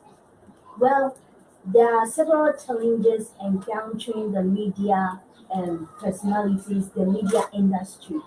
One of it is political interferences. Media personnel are working, but they get interfered with our politicians. Some of the media houses are owned by our, our politicians. And because of that, they are given opportunities to record some parts of information. That's to say, some people are given opportunities to record advantageous sides of a news. Let's say it's owned by this party, Party A. Party A wants only good things about Party A to be shown and bad things about other parties to be shown. When it happens that way, it means the citizens of Ghana are not enjoying the truth or the entire truth. And so when it happens like that, the truth, we are lacking truth in our country and we are not being properly informed. So if a journalist or a media personnel wants to stand out, wants to do something, wants to be different from what other media houses are doing, then the person's life is at risk. Some suffer intimidations, kidnapping, taking hostage, and murder. Some years past, we had Ahmed working for Tiger IBI. He got killed, and up to now, we don't know why he died and who killed him. He works behind the mask, just like Anas Arimiyao Anas. Because they come out with only the truth, their lives are at risk every now and then. Because they are dealing with people in high places, high authorities, and they bring information that links to our leaders abusing their powers. And when it happens like that, they become a threat to our leaders. And due to that, they have to be murdered, or some have to be forced to disappear, just like that. And these are some of the challenges that they encounter. Others are not being paid properly and they lack resources. Just imagine a media personnel having to go to Nkranza to take coverage. They have to go with a public transport. I'm not saying it's bad, but the time you have to get there and 9 hours and other things. 9 hours at least. I can test it. The time you have to get there and things you have to cover. Maybe they get there with no internet connection and all of that. It makes it very difficult for them to work. So sorry to interject. So can I ask, this is not just for Hamid, just throwing this out. So is there freedom of speech in Ghana? Yes. Oh, yeah. Yes. Yes. There is freedom of speech. Yeah. Is it at a price though? I don't believe. Oh, sorry. Okay. Maybe sense. What do you mean by that? Just as Harriet was saying, you have to pay, like, I don't know how to explain it, but it looks like you. Sorry, what was that? I had a little Freedom moment. of speech. Yes. The thing is, if there's no law in a country, this country is not a country. So Not a country. No, if there's no law, it's not a country. So there are laws That's a in this deep saying. country. You need to make note of that. So there are laws in this country, but there's no enforcement. Right. So something like this freedom of speech it's happening here. But somebody with money can shut you up. Is that what you're Speak. saying? Yes. So I think, like I said, saying a lot. Two votes. Thank you. Well, I think the freedom of speech is being violated. On 19th May 2022, just this year, Anas Aruya Anas, in collaboration with CNN, it's a media house, CNN, it's in Ghana here. They've come together to expose some of the problems that is in relation with the freedom of speech. Just 19 May. Yeah. So he's yet to bring the video and all of that. It's just being violated. So can I ask the question? What can we do as Christians in this area? Bearing in mind, we're part of this network called Tricaid. We're passionate about being Christians in the marketplace. We're passionate about taking Christ into our world of work. We're passionate about us influencing for Jesus wherever we are. What could we do in this situation? Or what could be done in this situation? Okay, a lot of the things that happen in countries, and not just because there are a lot of bad people, but there are a lot of good people who are not speaking up. And I believe in our country, Ghana to specific, we are afraid to speak up. Sorry to hold that. Don't lose what you're saying. Please don't lose it. Don't lose it. But it's interesting because I think that's very cultural. There's a fear aspect, but it's very cultural. And I think from children growing up, there's that whole sense of fearful to speak up, which sometimes like, okay, it's out of respect, it's humility, that kind of thing. But it can, as they say, it can get a bit pear-shaped. It can go the wrong way, as we can see now. Because maybe the origins of it, that's good. But in terms of now, in older years, the manifestation of it is not that positive.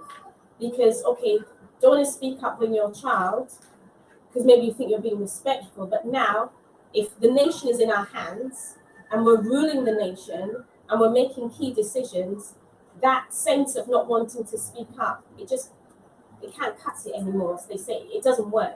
It's not conducive for a healthy society to develop and flourish. Sorry. Great. Thank you, Mommy. Yeah, I think, and to continue with what I was saying, there are a lot of Christians who will decide, oh, I don't want to get involved. I don't want trouble, so I won't talk about it. Yes. Or let them do their thing. And it's one of the things that is really killing us as a nation. Wherever we are, as the Bible says, we are the light of the world and the salt of the earth. We have to make an impact, we have to influence the area where we are. So I think as believers, we don't just exist. We have to make an impact wherever we find ourselves.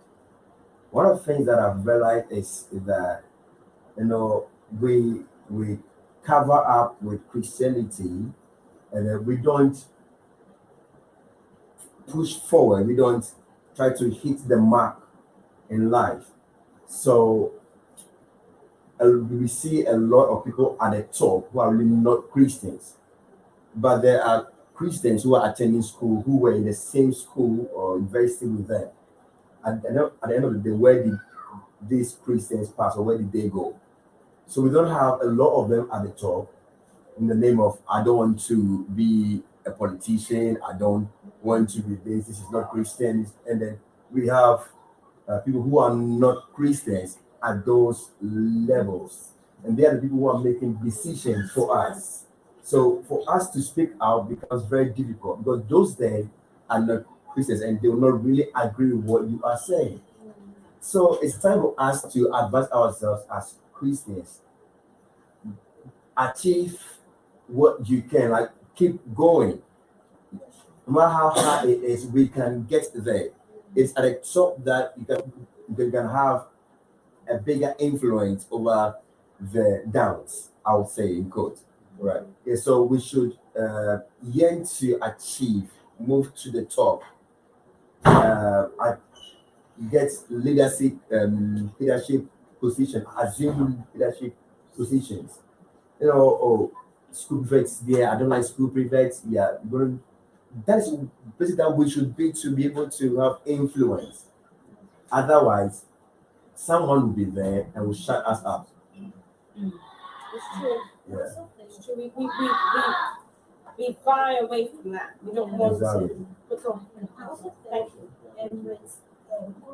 when Jesus Christ came to the scene, the people in the church they were selling at the church and stuff. He was able to correct them. Exactly. He stayed true to what he was. Mhm. So you should stay true to what we are. Exactly. Wherever you find yourself, stay true to yourself, right? You have to, if it is wrong, it is wrong. If it is right, it is right. And just as you are saying, we are afraid to achieve more as Christians. People will be thinking he's a Christian, so he can't get To be involved in this. Mhm. that authority or something. But we have people that they are Christians that they are making it like they are staying true to themselves, like they are actually saying the truth wherever they find themselves. But if you don't have more people gathered as Christians, we can't achieve one thing. Because assuming we are all Christians and we have this challenge and we know that this is what we want to do, this is what we want to do for an area, just like the area you went to. They are all Christians, they all came together as one, and they have the idea. It is easier. But if you are not a Christian and you don't have the passion for anything, you meet people that they are not Christians and they just throw it and you are just there because you don't want to involve yourself because I'm a Christian. No. But I think we should stay true I to would want ourselves. to chip in this one also. Mike was saying that it's very necessary for Christians to assume higher positions. But I would like to say that those at the higher positions currently, you ask them what religion are you in, they will tell you that, oh, I'm a Christian. Most of them go to church. So the issue aside assuming positions, I believe in taking our spiritual life serious. Because if you're a Christian and you are up there and you are not serious, they'll bring you down. Some have opportunity to consult sangomas and fetish priests. You know, no one is there just idle. Yeah. They have spiritual powers backing them. So if you won't take your prayers serious, you won't take your Christian life serious, you know you just went to backslide the last night and you are in that seat, you know you are in trouble. If forces are being used against you, they will get you. So I believe that if we are being Christians, we should be strong Christians. Christians that will speak and it will come to pass. We really need our prayer life very disciplined. I mean, need to, if God will recognize Christians, you recognize you by your prayer life. But Jesus, when he came, he was praying almost every time. Almost, he leaves the disciples, goes to pray. That was why he was able to go to the temple, saw the wrong thing there, and he used scripts to correct them. Because he knew that his time was not up. What if you don't know that maybe you could be a prey and you enter into such? Because I know the people up there, they are no jokes at all. So as we assume our leadership positions, we should also build our Christian life. Thank you. Do you know, I know this. There's Going gonna there. have to be like 4, 5, 6, 7, 8, 9, 10. But I know Kofi's been itching to give his presentation. So please, let's hear from Kofi, because we need to hear from Mary, we need to hear from PK as well, and before I round up. So we've got very, very, very short time frames that we're working with. So please, Kofi. You take from PK to as well. Yeah, but the spotlight's on you at the moment. Yes. Thank you. Very so much concern about. So I'm going to talk about the water industry in Ghana. Yes, this guy you know Ghana Water Company. Yes, it became a state-owned company in I think 1999. Yes, from there in 2000 it started being known as GWC like that. So basically, at that time it was just a sewage kind of treatment one that supply water to, but it wasn't like a state-owned company. So when the population keep increasing, The government got to know that okay, now water shouldn't be something like it's your right. You have right to it. It's a way that we can use to generate funds for the state. So we didn't become you have the right. Though we own it, we have right, but it moved from having the right like it's your right to breathe, right? Okay, it's your right to have water. So it's my right. I'm as a citizen of the country. It's my right to take this water and then use it the way I want to use it. Because you know that people were abusing it. So now they said, okay, so use it and then like the EAB has come and you pay a little levy on it. You understand? So it became like that, and then from there, it keeps evolving. They say that you need to have a CEO and all that, a proper lay down structure that they can pay their own people, who pay their own people and all that. So the company was doing well. So I don't know how to put it, but so this politician came in with mining our resources to get what we want to have, and then people now moving from the rural areas to the urban areas. Because Ghana Water is specifically to supply water to the urban centers, not to the rural areas. That's why we have the community water here. So the community water deals with the water in the rural areas, while the Ghana Water deals with the urban centers. Okay, but you will be surprised that even now, as in today, today is 28 May, there are some places in Accra here that do not have water. And Accra is a capital of this country. Oh, so some areas in the capitals do not have water. Even in this time. And then the What about problem, Accra? yeah, even in So Accra, some places in Accra do not do not have have. water. Some places in Accra. Okay, do we have water? Water. Maybe in Accra, we do not have water. And then it is the role of the Ghana Water to supply water to us. And the thing is, how come they are not able to push water to this level? And that is where Accra comes in. Looking at which are top is the What's wager, sorry? Wager is their community or something. You did. Wager. It's a standard man. Okay. Wager is seven. Yes.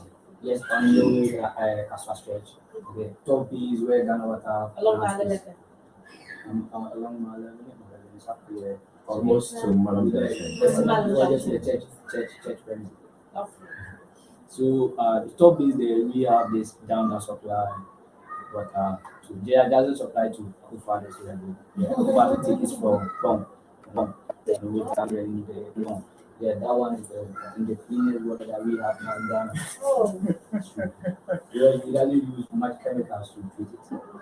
So we push that one straight to the customers. We use first it. two. So what do we use? We use the one here, the one The that we Wager. treat here. Oh, okay. Because the purpose of this dam was to serve two things: supply water to the citizens here in Accra, and also serve as an hydro dam. And we push light to support that of Akusumo Dam. Yeah, but yesterday we ran out of light in Accra here. And we ran out of light in Accra. So it's very still like a mixture that was really important, but you said Okay, it so I so was saying fast. that we have dam here in Wager Mm-hmm. that supplies water to most of the places in Accra, and then we get support from pump.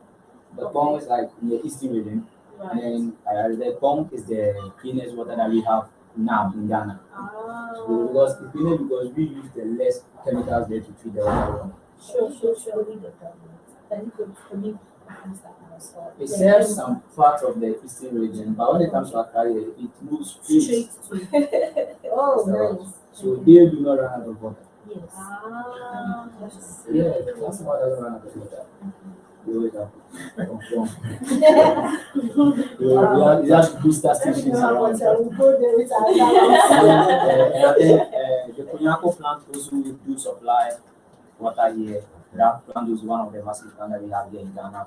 It has booster station in Kaswa there, going to where you are.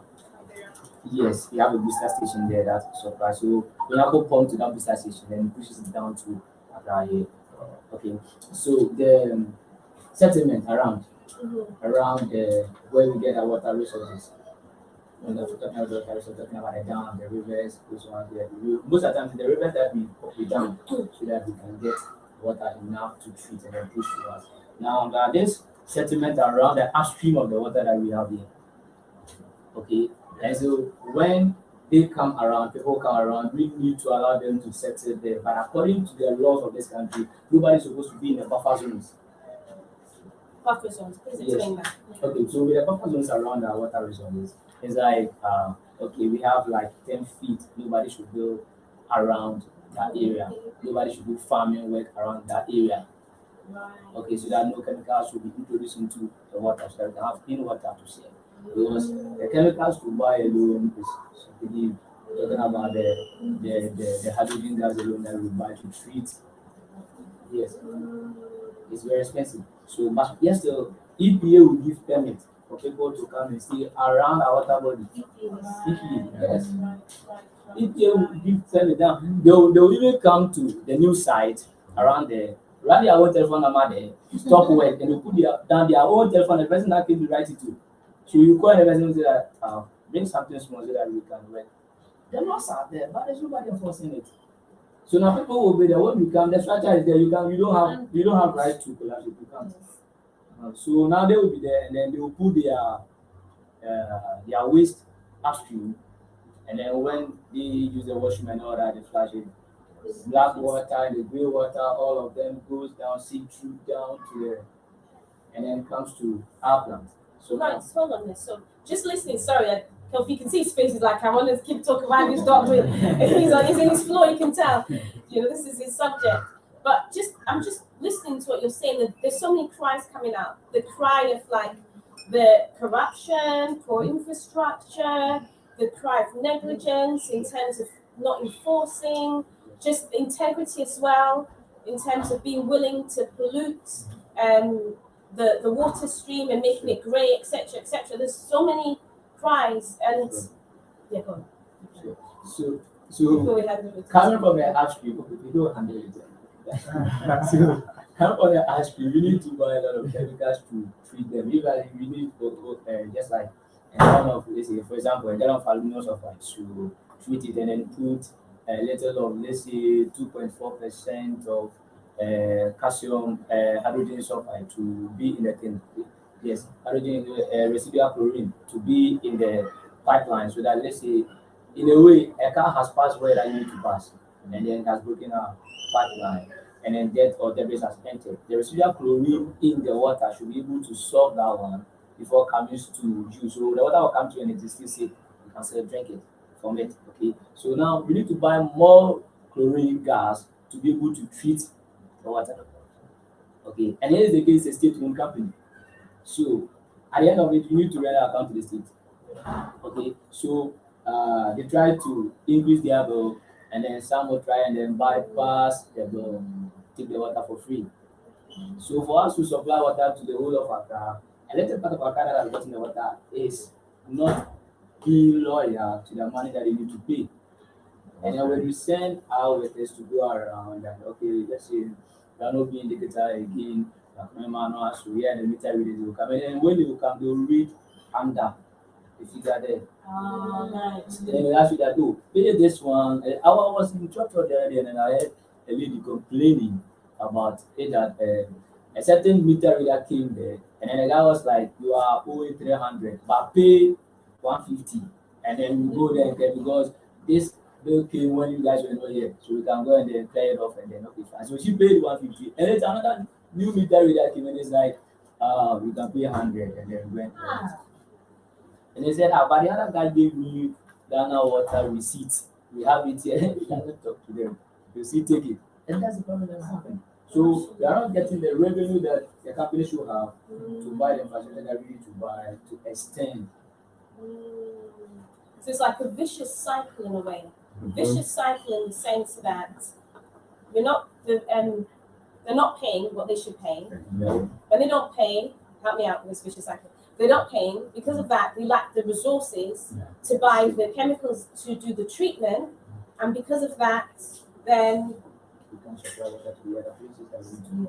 and thus some people in don't have because of time. I know it's just too juicy, another hot juicy topic, but we need to bounce the ball across the table to young PK here, who's going to take it away. I know, too juicy. Wow. Thank you very much for this.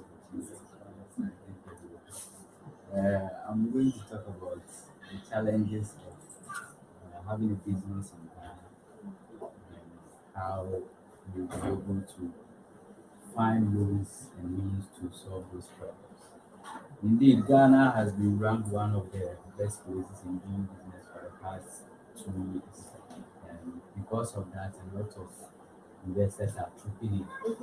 But nonetheless, we have a lot of challenges in the country where businesses are collapsing as well.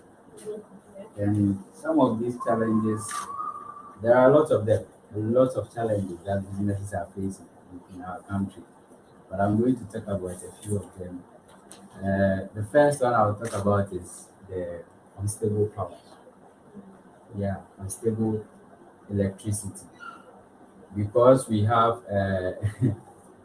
we are always experiencing uh, shortage in electricity. Businesses are collapsing. Businesses are incurring a lot of cost in getting other sources of energy in order to produce. And those sources of energy are very expensive. Yes, because assuming you are now starting a business and you are always having electricity problems, because you also want to serve your customers, you have to go in for a plant. And plant is very expensive. Yeah, it's very expensive. And so when you go in for that plant, you might not be able to cater for your cost. Yes, and that means that you are on the verge of collapsing your business. Another problem or challenge is the cost of raw materials we have in our country. Because there are bad road networks in the country, the raw materials from the various villages are not being able to convey to the cities for these industries to take hold of them and then use them. And so the little people who are able to go to those villages, get those raw materials and bring it to the cities, they give it a very huge price for companies to buy. And that is also another challenge. And so if you are running a business and your cost is higher than what you are earning from the business, automatically you are going to collapse. You can't even pay your workers. That is the major resources you have. You can't even pay them. And if you are not making your workers too happy, definitely they are going to leave you and your business will collapse. The next thing is high taxes. Yes. In fact, Ghana, we have a lot of taxes. When you read the tax laws, there are a lot of taxes in Ghana. And you can imagine a company paying 25% corporate tax at the end of every month. And whatever he has earned is a huge money. And so, and so 25%. yeah, 25%. It's a huge money. And so most of the companies are also incurring a lot of cost in terms of taxes. And every machines or every resources they have to import, they have to pay duties on that. And that one too is very expensive. And so they incur a lot of cost. And all these things discourage them to continue to expand their business or invest more into the country. The last thing I will talk about, there are more. The next thing I'll talk about is difficulty in accessing finances in order to run their business. When you are managing your business, sometimes you may have to go in for a loan. Sometimes people say loans are not good, but when you are running a business, loan is very good, very, very good. Yes, because when you have a loan, you have access to a loan. The money that you can use it to run the business, you can use it to do something else. You go in for somebody's money, use it to run your business. At the end of the day, you pay the money with a small interest. So you've got a real businessman in the room there. It's like, huh? Is that how we do it? So, I mean, it's your workshop, Tricaid workshop, or running a business. So in Ghana here, the companies are finding it difficult to access loans because of the Bank of Ghana policy rate. Initially, it was 13%. Now it is around 17%, which is very high. And so when the Bank of Ghana determined the policy rate, it affects the central banks too. They use that one as the benchmark to also set their interest rates.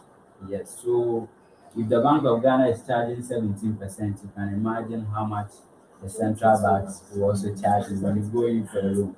And because of that, it doesn't encourage people to go in for loans to run their businesses. Yes. And so that one to also discourage people because someone doesn't have enough money to get all the resources he will need to start up the business. So it's very frustrating. The next thing is red tape in registering your businesses. Yes, recently I've been able to register about 2 businesses, and it is very frustrating. You go there, they will ask you to come the next day. You go there, they will ask you to come the next day. So this brings about corruption. Can I ask a question then? Yes, please. If you knew somebody on the inside, would it have been easier? Of course, because that is why I'm talking about corruption. You have to tip the person you know inside for him to Also, pass. knowing something inside just because your friend is not enough, there needs to be Yeah, some. there needs to be Need something to oil to the fasten wheels the a bit, process. Because the person needs to sort out everyone. Exactly, because the person can't do all the processes. He has to get to somebody to sign something. He has to get someone to fill a particular place. So he has to also sort those people out in order to get your documents done in time for you.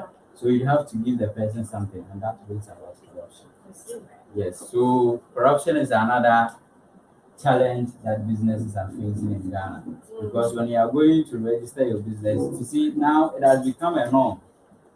It has become a norm in the sense that if you don't pay the money, they will intentionally delay your documents Yes. and you will never have them. So you don't have any option than to pay and get your money and go. I'm not saying answer this here and now. I'm just throwing it out there. But what do we do as Christians in this situation? I'm not Yeah. saying answer, but continue. Okay. Continue. So that is another big challenge that businesses in Ghana are facing. It's a very big challenge. And the last thing I will speak about is our fintech industries. Ghana, we are facing a lot of challenge when it comes to financial technology. Sometimes you are here, you need to buy something from outside the country, and it becomes very difficult to send money, especially when you are in Africa. Very difficult to send money to Europe. So imagine you're a businessman in Ghana, you want to export certain things to enhance your business, and you have to transfer money from Ghana to someone or your supplier, and let's say Europe. It will be very difficult for you to transfer the money. And even when you are able to transfer, the charges alone may discourage you. The rate, the dollar rate, the euro rate, the pounds rate, it will discourage you. And the charges those mediators are also taking is very high. And so these are some of the challenges that as business people they face in Ghana. Yeah. Thank you for breaking that nut open, because for cracking it open. Because often, people want to open up a business and just listening to you is like, yeah, I'm going to open up a business. Because it just listening to you talk just sounds so exciting, so interesting in terms of actually setting up a business. Because for each one of us, we've got desires, we've got interests, and, but hearing the challenges, it can be quite discouraging in terms of, because there's so many hurdles, it seems, that are actually posed for people who want to be an entrepreneur. Sure. But I think 2 things. By God's grace, all things are possible. Sure. And God's put that seed within us. He'll give us that favor to open up those businesses.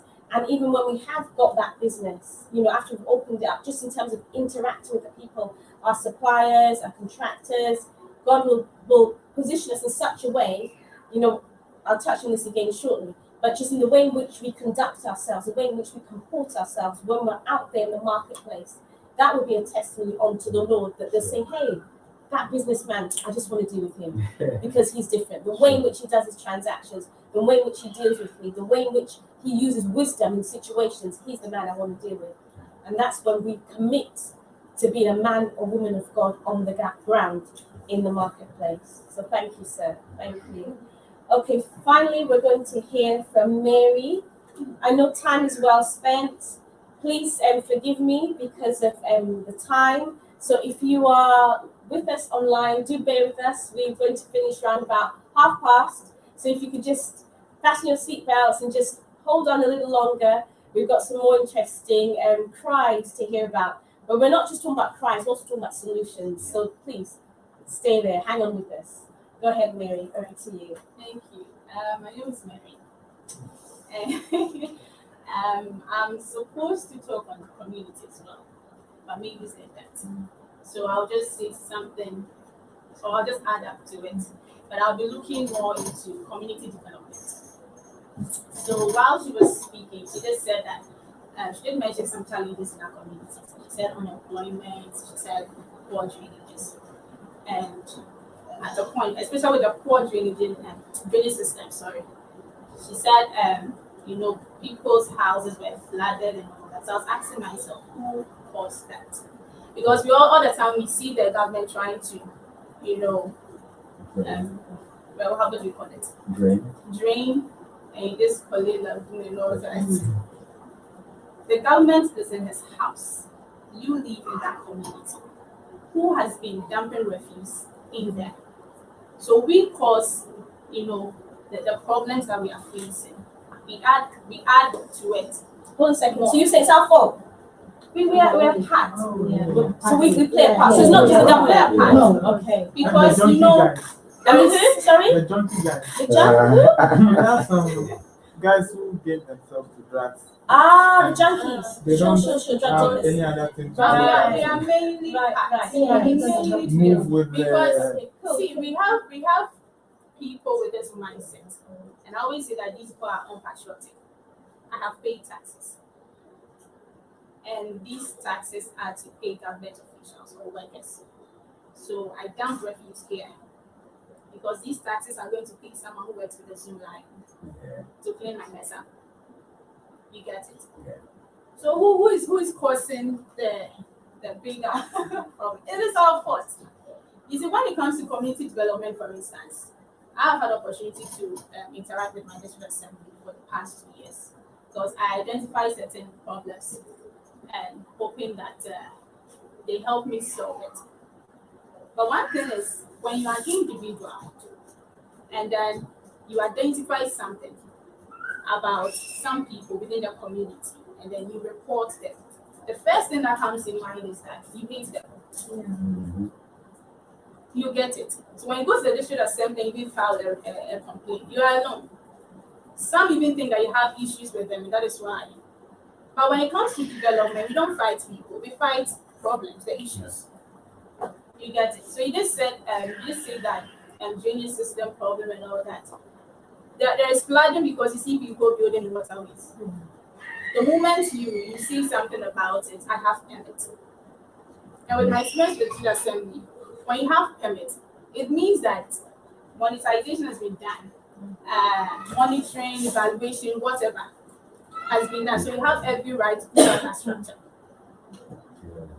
So again, on patriotism, on the side of these workers who are put in place to ensure that the right thing is done, and on our side as well. So I would say that is one challenge of community development. I hope I'm making sense. You make a lot of sense, but it's good you're getting us thinking. So it's so easy, not just for us around the table, for the general population to say it's the government's fault. They somewhere. This they. Government has nothing to do with just the government. It is parties coming together. I have a role to play. The government has a role to play. Religious organizations have a role to play. It is we coming together, ensuring that there is growth, or there is progress, there is this, that. And then one thing about community development is that it's not a quick fix. Let's just do that. For A to C.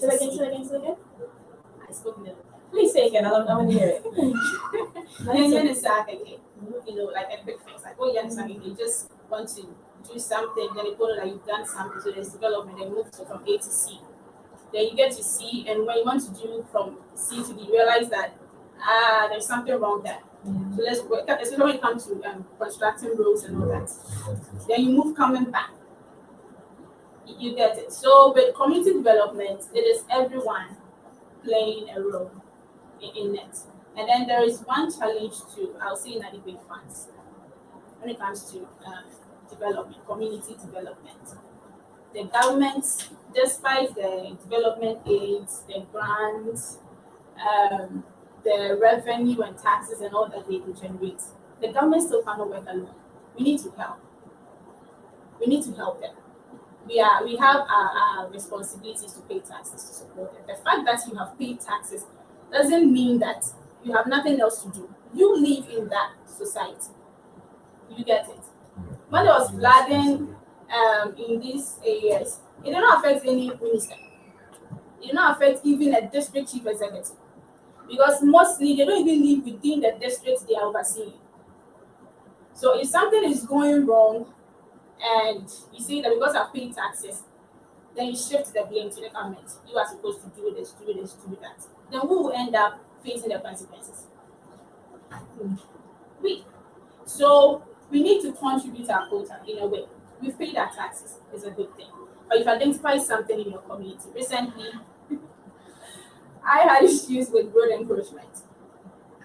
I wrote letters, I had meetings, and they come, then they leave. It took us 2 years. I dragged it for 2 years. Not because they are not willing to do it, but because the funds to do it, it's not there. District assemblies. There was a willingness. There was a willingness. They were willing to do it. Yes, they do a follow-up, but there are no funds.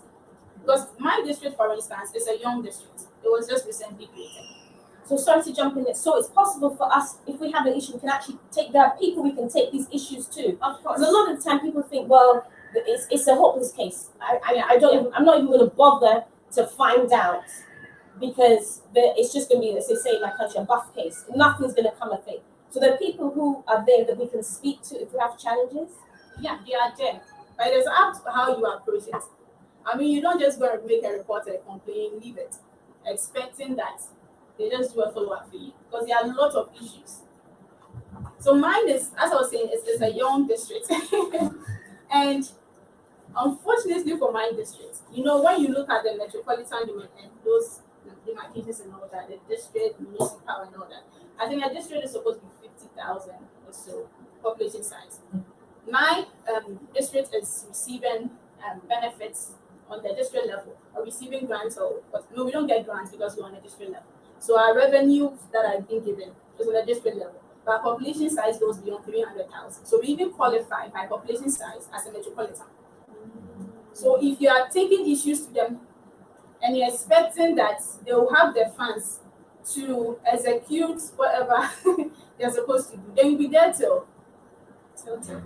So hold on a second there. So let me bring in Gifty as well, because your background, please remind me of your background. And your BA is in BSc. BSc Development Planning. And you're studying MSc in Planning, Management, Management. Great. Yeah. So I can see this collection going across the room here, across the table. So in terms of what Mary just said, Yeah. what's going on there? Because you're saying that your district level, but your municipality Size yeah, is at the metropolitan. metropolitan, right? So what's going on? There's some discourse. What should be going on here? So that mostly in creating districts, so we have the district, municipal, and metropolitan. It's not just about the population. It's about the area you serve and then the community and the infrastructure you have. Because you can have the population by your land size and then the facilities inside wouldn't be too much to merit you that. So you look at the coverage. So we have something like this kilogram in ranking the district. So we have all the facilities you have within the community, and then we see your catchment areas. So let's say you're in Kaswa, and then from Kaswa to let's say Weja is just about 30 minutes. Within that 30 minutes, there's not an emergency. If someone is even dying, excuse my name, you can send the person to the hospital. So even though your population will merit them, because you are closer to another municipal assembly, you wouldn't be given that. Else, we are all so the aim of planning is allocating resources judiciously, because we always say there are no resources. So your population may merit you, but there are other factors we see. So hold on then. So were you aware of that? That there were other factors that could feed There into it? are. But we can't, you know, recently we've been crying out to be promoted, to get promoted to the municipal level. Because if we want to improve, move from this side to the other side, but the funds you are receiving is to cater for a district size, yet they are overseeing a metropolitan size. We don't have the resources to. But if the funds are not coming in, because at the municipal level, they have access to grants, but we don't. The district level do not have that. So from what you're saying, it sounds like there's a cry there in terms of They need to revise how they do the demarcation. So there's some level of flexibility. I don't know how long ago they set these things in place, but there needs to be some level of flexibility to now take into the changing situations that your communities are facing. So there's a cry there. So is that policy? Is that what? So There's a just- definite cry. Yeah, there is. And then sometimes I think it has to do with the district assembly. Because there's a district assembly common fund and you need to qualify. So it might be that your district might not qualify because they didn't perform well. There's a review. If you don't qualify, you don't get the funds. So you have to struggle with the idea to facilitate whatever you do. So it's like annually there are auditors, they come to your, mostly it has to do with the planning department. They need to, mostly we set the medium-term development plan and they don't go by it. So we give you money to implement those plans. And if you don't do it, the other district probably lesser than your size, they have the same money, they are doing well. So sometimes when you talk to the planning commission, every department, because you need to play your part. It's not just about the planning needs, the budget, the what, everybody has a quota. So when we come and then you don't qualify, you wouldn't get that fund because everybody is trying to get that to support your district. So that is one aspect. So you see that there's obviously another cry going forth there. Competition. Yeah, that is competing for one pot. Yeah. One pot. So it might be a lack of training, it might be lack of exposure, it might be a case of, well, I've got my job, I'm in my comfortable office, so whatever happens, me, I've got my job. So it looks like there's a cry to maybe review some of the policies, procedures, maybe look at the staffing, and maybe even look at actually how equipped and qualified are people to actually do those jobs. Maybe there's a need for a fresh intake of people with the skills, new ideas, you know, because who cited unemployment as a crime? Mavis. There you go. So there's a huge unemployment gap, a huge crime, deafening crime when it comes to unemployment. But maybe there's a need for fresh blood to come in, fresh ideas, new energy, upskilling of people, opportunities. So there's a cry there. If you could finish off, young lady, with anything. You know, one thing about community development is that when you keep talking, you be at it for a long time. But one thing I can say is that, you know, as Tricaid is about Christians coming together. And I overheard someone saying that, you know, we are Christians and there are certain positions we don't even want to occupy because we are scared and this and that. But Christians, our standard manual is Bible. Because Tricaid is a Christian community. I would like to check these scriptures. Yeah. So when we when we look at you know, in the Bible, Genesis 11, chapter 11, one thing that is causing slow pace in development is that we are not united. You see, we are not united. Sometimes we look at those we say godly people and we see them progressing and we don't understand. It's because they are united, they have the same ideologies and they are focused on just one thing. Those people of Babel wanted to build a town. You get it. And God realized that these people, if I do not confuse them, there is nothing that will stop them. Because they were united, they had one language. But that is not it in our communities. It's just myself. It's all about I, me. Until we begin to think about us. Then community development in Nigeria, they will just be a theory then. It can never be practical. Yeah. So one thing, all that I want to say is that for our communities to develop, we play our roles as Christians. We don't overlook and keep quiet and say that I don't want to be pinpointed, I don't want any trouble. Because you keeping quiet is allowing evil to prevail. People, there are so many indisciplines in our communities and we are quiet. Being quiet doesn't mean on myself. Being quiet means that you are supporting or you are condoning to what you're doing. So as Christians, we should stand, you know, our grounds and then ensure that discipline is held. Thank you. Great. Thank you. I think a round of applause to all the speakers. It's been very interesting, very insightful in terms of what has been shared, what has been discussed. You know, there is a cry. There's no two ways about it. But we can't give up. We need to persevere. Just like it was said of Esther that she was called, she was brought into the kingdom of such a time as this. And so too I believe for each and every one of us, we're here in the kingdom for such a time as this. It's a huge kingdom, but it's for each and every one of us to play our part. And that is what Tricaid is all about. Iron sharpens iron, bringing people together, we're sharing ideas, we're working together, we're collaborating. You know, I've had discussions with members of the network, so I kind of know where people are at in terms of their interests and what they're doing, their courses. So that's why it's interesting when I hear the sparks, you know, flying across the room, because I can see the connections taking place. I've already had those discussions, but to bring people together, and it's also amazing to also bring the wider global network in terms of Tricaid and other people passionate about seeing change and impact that comes to pass as Christians when we're active, when we're not silent, when we're not passive, but we're listening to what God has to say about community, and we're willing, we're prepared to be his hands and feet.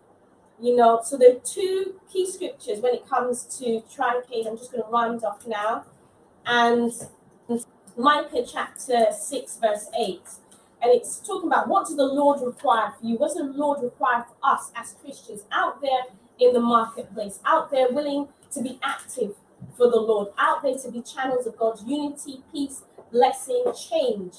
You know, whether we're talking about climate change, education, health, sustainability, business, whatever it is, IT, willing to be used by the Lord. What does the Lord require of us? To act justly, to love mercy, and to walk humbly with our God. Justice, love, mercy, humility. That's what the Lord is asking of us.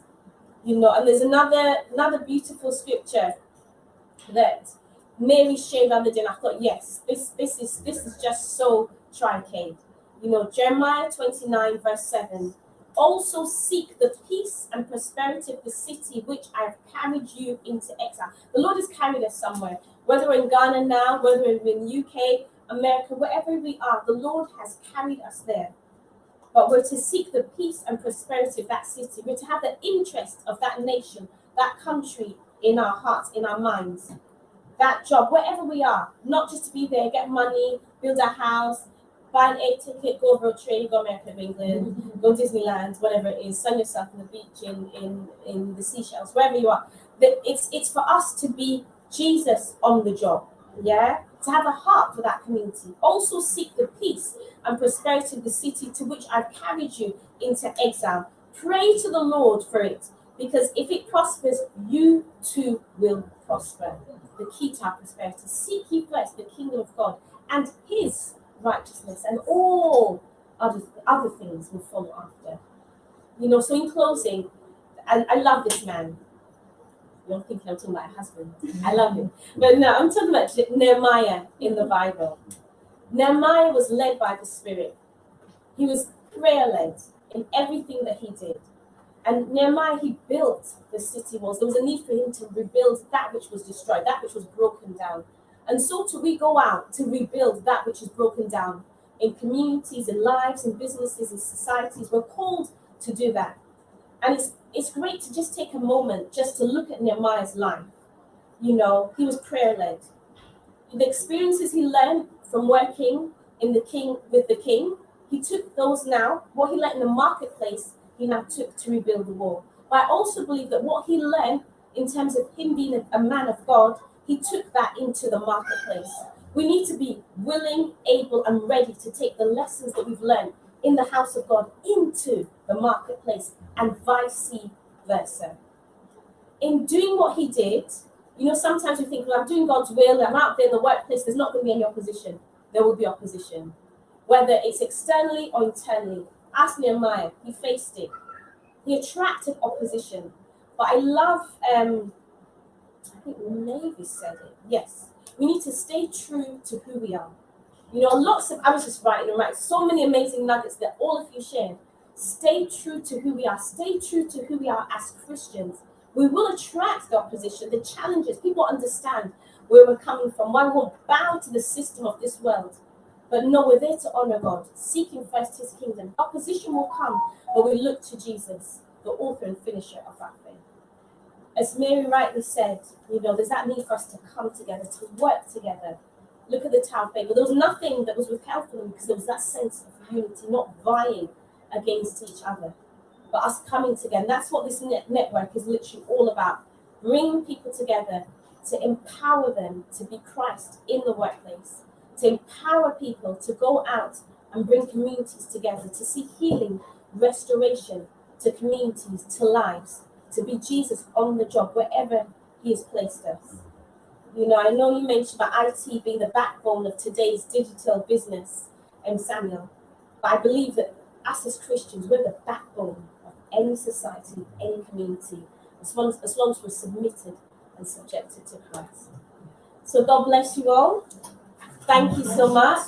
It's been a great time of discussion, debate, sharing. It's been so insightful, and I know the guys online have really enjoyed listening. There will be part 2, 3, 4, 5, 6, 7, 8, 9, 10, because there have been so many exciting discussions. And thank you to our amazing team, you know, Ernest, in terms of him sharing at the onset, Iona, Othniel, you know, Kofi, in terms of the amazing work you've done, and 60 Seconds, and also our amazing photographer who's just been continuously taking pictures and will continuously continue to take pictures until the end of the event. We thank God for his life. We thank God also for the amazing team that we've had in terms of my amazing team. So we have Ruth and Marion who've been in the background supporting, and also young Harry as well, just helping set up this event and get it up and running. Just want to say I'm so grateful for the team, and for the team who obviously couldn't make it, obviously the guys overseas as well, Sabrina. You know, it is a network. It takes people coming together to make things happen, but iron has to sharpen iron. We need those sparks flying so that we can cause a bushfire, a fire for Jesus that impacts and causes change that's sustainable, lifelong, so that for the generations to come, they see that we lived out our calling. We didn't just attend church, we didn't just attend meetings, but we lived out our calling proudly, celebrating Jesus wherever we go. God bless you all. Thank you. So in closing, Gifty Asari is just going to read for us just some thoughts that she's penned. So let's take a minute just to listen to what Gifty has to say. Thank you. Thank you, everyone. People online and the team. I'd like to read a simple piece. So my desire is to see communities develop, that is, having ease in accessing basic needs, like quality water, education, healthcare, among others, in order to enhance their standard of living. When people within the community have good living conditions, it helps to retain the members of the community, which promotes community building, thereby reducing the influx of people moving to other towns seeking for things which they have met. There is a saying that brighten the corner where you are. I'd like to ask one simple question, those online and then for those of us here. Where have you been situated? What is the situation around you? Observe the situation around you and see how you can personally contribute to your quota in bringing about positive transformation to brighten where you are, because development for others to see and to emulate. Thank you. Wow. Positive transformation in our respective corners. God bless you. Till next time. Thank you.